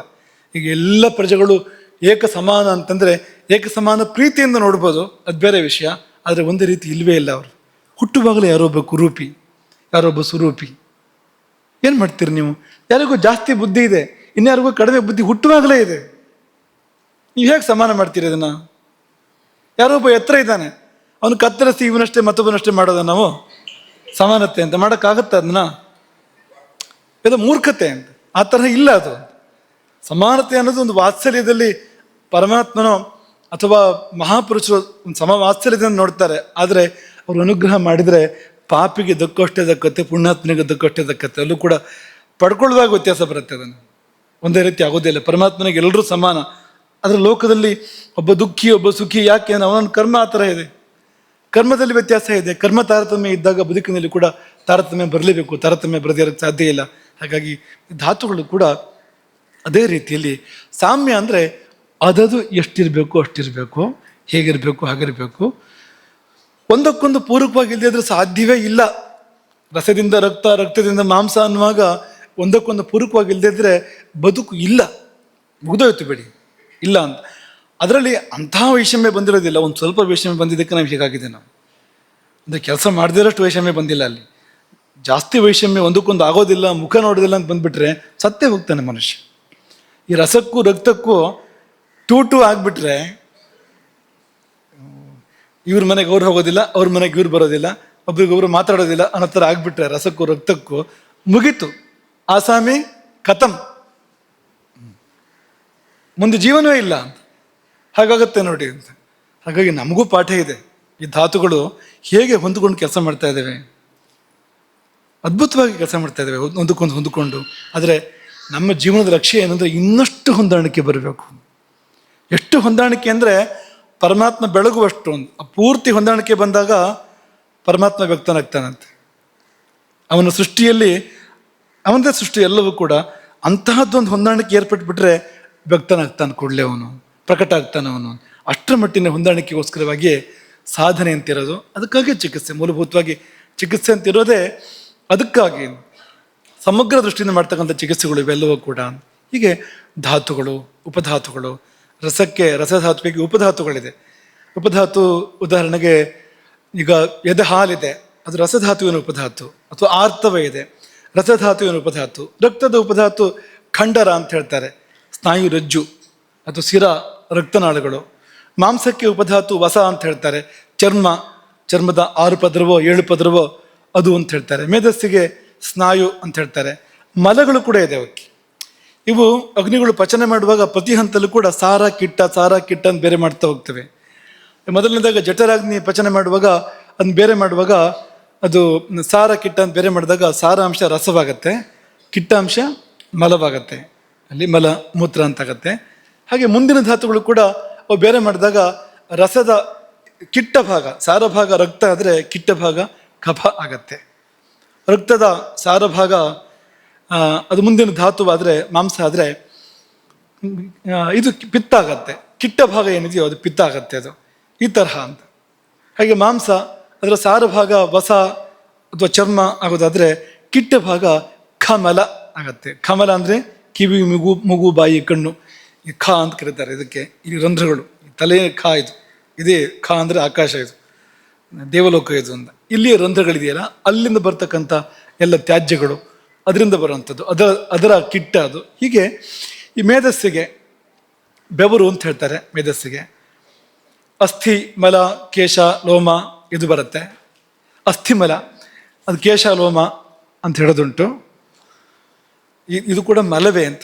ಈ ಕೇಶ, ಲೋಮ, ನಖ ಎಲ್ಲ ಇದೆಯಲ್ಲ, ತಲೆ ಕೂದಲು, ಮೈ ಮೇಲಿನ ರೋಮಗಳು, ಉಗುರು, ಇದು ಮಲ ಹೊರತು ದೇಹ ಅಲ್ಲ. ಇದು ದೇಹ ಯಾಕಲ್ಲ ಹೇಳಿ? ಕತ್ತರಿಸಿದ್ರೆ ಏನಾಗೋದಿಲ್ಲ, ಕೂದಲು ಕತ್ತರಿಸಿದ್ರೆ ಏನಾಗೋದಿಲ್ಲ, ಉಗುರು ಕತ್ತರಿಸಿದ್ರೆ ನಮಗೇನಾಗೋದಿಲ್ಲ. ಹಾಗಾಗಿ ಇದು ಶರೀರ ಅಲ್ಲ, ಇದು ಶರೀರದ ಜೊತೆಗಿದೆ. ಮಲಾಂಶವೇ, ಕಿಟ್ಟ ಭಾಗವೇ ರಕ್ಷಣೆಗೋಸ್ಕರವಾಗಿ ಆ ರೂಪದಲ್ಲಿ ಹೊರಗಡೆ ಬಂದಿದೆ, ಕೂದಲು ರೂಪದಲ್ಲಿ ಮತ್ತು ಉಗುರಿನ ರೂಪದಲ್ಲಿ. ಹೀಗೆ ಧಾತು ಮಲಗಳ ರೂಪದಲ್ಲಿ ಇಲ್ಲಿಗೆ ಎಲ್ಲವೂ ಬಂದ್ಬಿಡ್ತು. ಈ ಧಾತು, ಉಪಧಾತು, ಮಲ ಅಂತ ಹೇಳಿದಾಗ ಶರೀರದ ಸಕಲವೂ ಕೂಡ ಇಲ್ಲಿ ಸೇರ್ಕೊಳ್ಳುತ್ತೆ. ಹೀಗೆ ಪಂಚಭೂತಗಳು ಮತ್ತು ಸಪ್ತ ಧಾತುಗಳು, ಇವುಗಳ ಮಲಗಳು, ಇದೆಲ್ಲ ಸೇರಿ ಒಟ್ಟು ಜೀವನದ ವ್ಯವಸ್ಥೆ ನಡೀತಾ ಇದೆ. ಈ ಎಲ್ಲೆಲ್ಲಿ ಪರಿವರ್ತನೆಗಳಿದೆಯೋ ಅಲ್ಲೆಲ್ಲ ಅಗ್ನಿ ಇದೆ. ಈಗ ಜಲಭೂತ ಇದೆ, ಅದ್ರ ಕೆಲಸ ಏನಂದ್ರೆ ಬೆಳೆಸುತ್ತೆ, ಅದು ದೊಡ್ಡದು ಮಾಡು ಅಂತ. ಅದು ಅಗ್ನಿಭೂತ ಇದೆ ಅಥವಾ ಅಗ್ನಿತತ್ವ ಇದೆ, ಅದೇ ಕೆಲಸ ಮಾಡುತ್ತೆ ಅಂದರೆ 2 ಕೆಲಸ ಮಾಡುತ್ತೆ ಅದು. ಒಂದು, ಬದಲಾಯಿಸು, ಆಹಾರದ ರೂಪದಲ್ಲಿ ಇದ್ದಿದ್ದನ್ನು ರಸದ ರೂಪಕ್ಕೋ ಅಥವಾ ರಕ್ತದ ರೂಪಕ್ಕೋ ಅದನ್ನು ಬದಲಾಯಿಸು ಅಂತ. ಇನ್ನೊಂದು, ದೋಷವನ್ನು ಪರಿಹಾರ ಮಾಡು. ಅಗ್ನಿಯ ಪ್ರಧಾನ ಕಾರ್ಯ ಏನು ಅಂದರೆ ಪ್ರತಿ ಹಂತದಲ್ಲಿ ಕೂಡ ಅದು ಪಚನ ಮಾಡಿ ದೋಷವನ್ನು ತೆಗೆಯುತ್ತೆ. ಹಂತದಲ್ಲಿ ದೋಷಗಳನ್ನು ತೆಗಿತಾ ಶುದ್ಧ ರೂಪ ಶುಕ್ರ ಆಗುತ್ತೆ ಕೊಟ್ಟ ಕೊನೆಯಲ್ಲಿ. ಆ ಶುಕ್ರಧಾತುವನ್ನು ನಾವು ಮೇಲ್ಮುಖ ಮಾಡಿಕೊಂಡ್ರೆ ಊರ್ಧ್ವ ರೇತಸ್ಕರು ಅಂತ ಹೇಳ್ತಾರೆ. ಅದು ಹೀಗೆ ಹರಿಯೋ ಹಾಗೆ ಮಾಡಿಕೊಂಡ್ರೆ, ಮೇಲ್ಮುಖವಾಗಿ ಹರಿಯೋ ಥರ ಮಾಡಿಕೊಂಡ್ರೆ ಅದು ಓಜಸ್ಸಾಗತ್ತೆ. ಅದು ಓಜಸ್ಸಾದಾಗ, ಓಜಸ್ಸು ಅನ್ನೋದು ಶುಕ್ರಧಾತುವಿನ ಉಪಧಾತು ಅಂತ ಕರಿಬೋದು, ಅದರ ಮುಂದಿನ ರೂಪ ಅಂತ ಕರಿಬೋದು. ಓಜಸ್ಸಾದಾಗ ಅವನು ಮಹಾತ್ಮನಾಗ್ತಾನೆ. ಅವನಲ್ಲಿ ಅನೇಕ ಮಹತಿಗಳು ಏರ್ಪಡ್ತವೆ. ಬೇರೆ ರೀತಿಯೂ ಏರ್ಪಡ್ಬೋದು. ಊರ್ಧ್ವ ರೇತಸ್ಕ ಅಲ್ಲದೆ ಇದ್ರೆ ಏರ್ಪಡಬಾರ್ದು ಮಹತಿ ಅಂತೇನಿಲ್ಲ.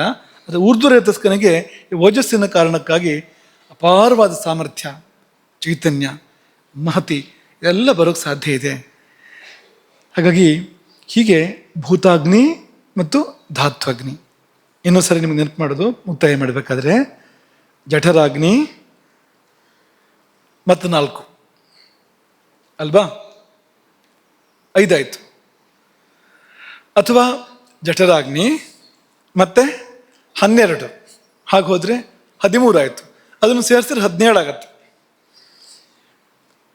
ಆ ಕಡೆ ಸೇರಿಸಿದ್ರೆ 17 ಆಗತ್ತೆ. ಹಾಗಾಗಿ ಪಂಚಭೂತಗಳಲ್ಲಿ ಅಗ್ನಿಗಳು, ಸಪ್ತಧಾತುಗಳಲ್ಲಿ ಅಗ್ನಿಗಳು 12, ಜಠರದಲ್ಲಿ ಮುಖ್ಯವಾಗಿರುವಂಥ ಅಗ್ನಿ ಪಾಚಕ 13, 5 ಸ್ಥಾನಗಳಲ್ಲಿ ಕೆಲಸ ಮಾಡ್ತದೆ ಇದು ಅಗ್ನಿಯೇ. ಜಠರದಲ್ಲಿ ಅಂದರೆ ನಾಭಿಯ ಎಡಭಾಗದಲ್ಲಿ ಕೊಂಚ ಮೇಲಕ್ಕೆ ಅದೊಂದು ಜಾಗ ಅಗ್ನಿಸ್ಥಾನ. ಅಲ್ಲಿಂದ ಕೊಂಚ ಮೇಲಕ್ಕೆ ಅದು ಇನ್ನೊಂದು ಸ್ಥಾನ, ಯಾವುದು ಯಕೃತ್ತು ಪ್ಲೀಹ ಆಮಾಶಯ ಸೇರುವ ಪರಿಸರ. ಅದು ಯಾವ ಅಗ್ನಿ? ರಂಜಕಾಗ್ನಿ. ಮತ್ತು ಮೇಲೆ ಹೃದಯದಲ್ಲಿ ಸಾಧಕಾಗ್ನಿ, ಮತ್ತು ಮೇಲೆ ಭ್ರೂಮಧ್ಯದಲ್ಲಿ ಅಥವಾ ಕಣ್ಣುಗಳು ಭ್ರೂಮಧ್ಯದ ಪರಿಸರದಲ್ಲಿ ಆಲೋಚಕಾಗ್ನಿ, ಚರ್ಮದಲ್ಲೆಲ್ಲ ಭ್ರಾಜಕಾಗ್ನಿ. ಇಷ್ಟು ಅಗ್ನಿಗಳು, ಪ್ರಧಾನವಾದ ಅಗ್ನಿಗಳು ಈ ದೇಹ ಯಂತ್ರವನ್ನು ಚೆನ್ನಾಗಿಟ್ಟಿವೆ. ಇದೆಲ್ಲಕ್ಕೂ ಮೂಲ ಆಹಾರ. ಇದು ಹೆಚ್ಚು ಕಡಿಮೆ ಆದರೆ ಎಲ್ಲಿ ಬೇಕಾದ್ರೂ ಹೆಚ್ಚು ಕಡಿಮೆ ಆಗ್ಬೋದು. ಈ ಶರೀರದಲ್ಲಿ ಯಾವುದಕ್ಕೆ ಬೇಕಾಗೋದು ಹೋಗಿಲ್ಲ ಅಥವಾ ಯಾವುದಕ್ಕೆ ತೊಂದರೆ ಆಗುವಂಥದ್ದು ಹೋಗಿದೆ, ಅಲ್ಲೆಲ್ಲ ತೊಂದರೆಗಳಾಗುತ್ತೆ. ಎಷ್ಟು ಹೋಗಿಲ್ಲ, ಎಷ್ಟು ಬೇಕಿತ್ತು, ಯಾವ ಹೊತ್ತು ಕಾಲದ ಪಾತ್ರ ಇದೆ, ಆ ಸಮಯಕ್ಕೆ ಹೋದಾಗ ಆಹಾರಕ್ಕೆ ಆ ಗುಣ ಕಾಲಗುಣ ಬರುತ್ತೆ. ಆ ಸಮಯಕ್ಕೆ ಹೋಗದೆ ಇದ್ರೆ ಕಾಲಗುಣ ಬರೋದಿಲ್ಲ. ಬೇಡದಿರೋ ಕಾಲದ ಗುಣ ಬಂದಾಗ ಆಗುವಂದಷ್ಟು ತೊಂದರೆಗಳು. ಇಂಥ ಅಂಶಗಳೆಲ್ಲ ಸೇರಿ ಇಲ್ಲಿ ಏರುಪೇರುಗಳು ಏರ್ಪಡುವಂಥದ್ದು. ಅಗ್ನಿ ಅತ್ಯಂತ ಮುಖ್ಯ, ಆಹಾರ ಅತ್ಯಂತ ಮುಖ್ಯ. ಹಾಗಾಗಿ ಅಗ್ನಿಶೋಮಾತ್ಮಕಂ ಜಗತ್. ಈ ಜಗತ್ತು ಅಗ್ನಿಶೋಮಾತ್ಮಕ. ಅಗ್ನಿ ಅಂದರೆ ಹಸಿವು, ಯಾವುದು ಪಾಕಗೊಳಿಸುತ್ತೋ ಪಚನ ಮಾಡುತ್ತೋ ಅದು. ಸೋಮ ಅಂದರೆ ಅನ್ನ, ಆಹಾರ. ಇಷ್ಟೇ ಜೀವನ ಅಂತ. ಸೋಮ ಅಂದರೆ ಆಹಾರ, ಅನ್ನ. ಅಗ್ನಿ ಅಂದರೆ ಪಾಚಕ, ಯಾವುದು ಪಚನ ಮಾಡುತ್ತೋ ಅದು. ಇದೆರಡೇ ಬದುಕಿನ ಎಲ್ಲವನ್ನು ಕೂಡ ನಿಯಂತ್ರಿಸುವಂಥದ್ದು, ಎಲ್ಲವನ್ನು ಕೂಡ ರೂಪಿಸುವಂಥದ್ದು. ಹರೇ ರಾಮ್.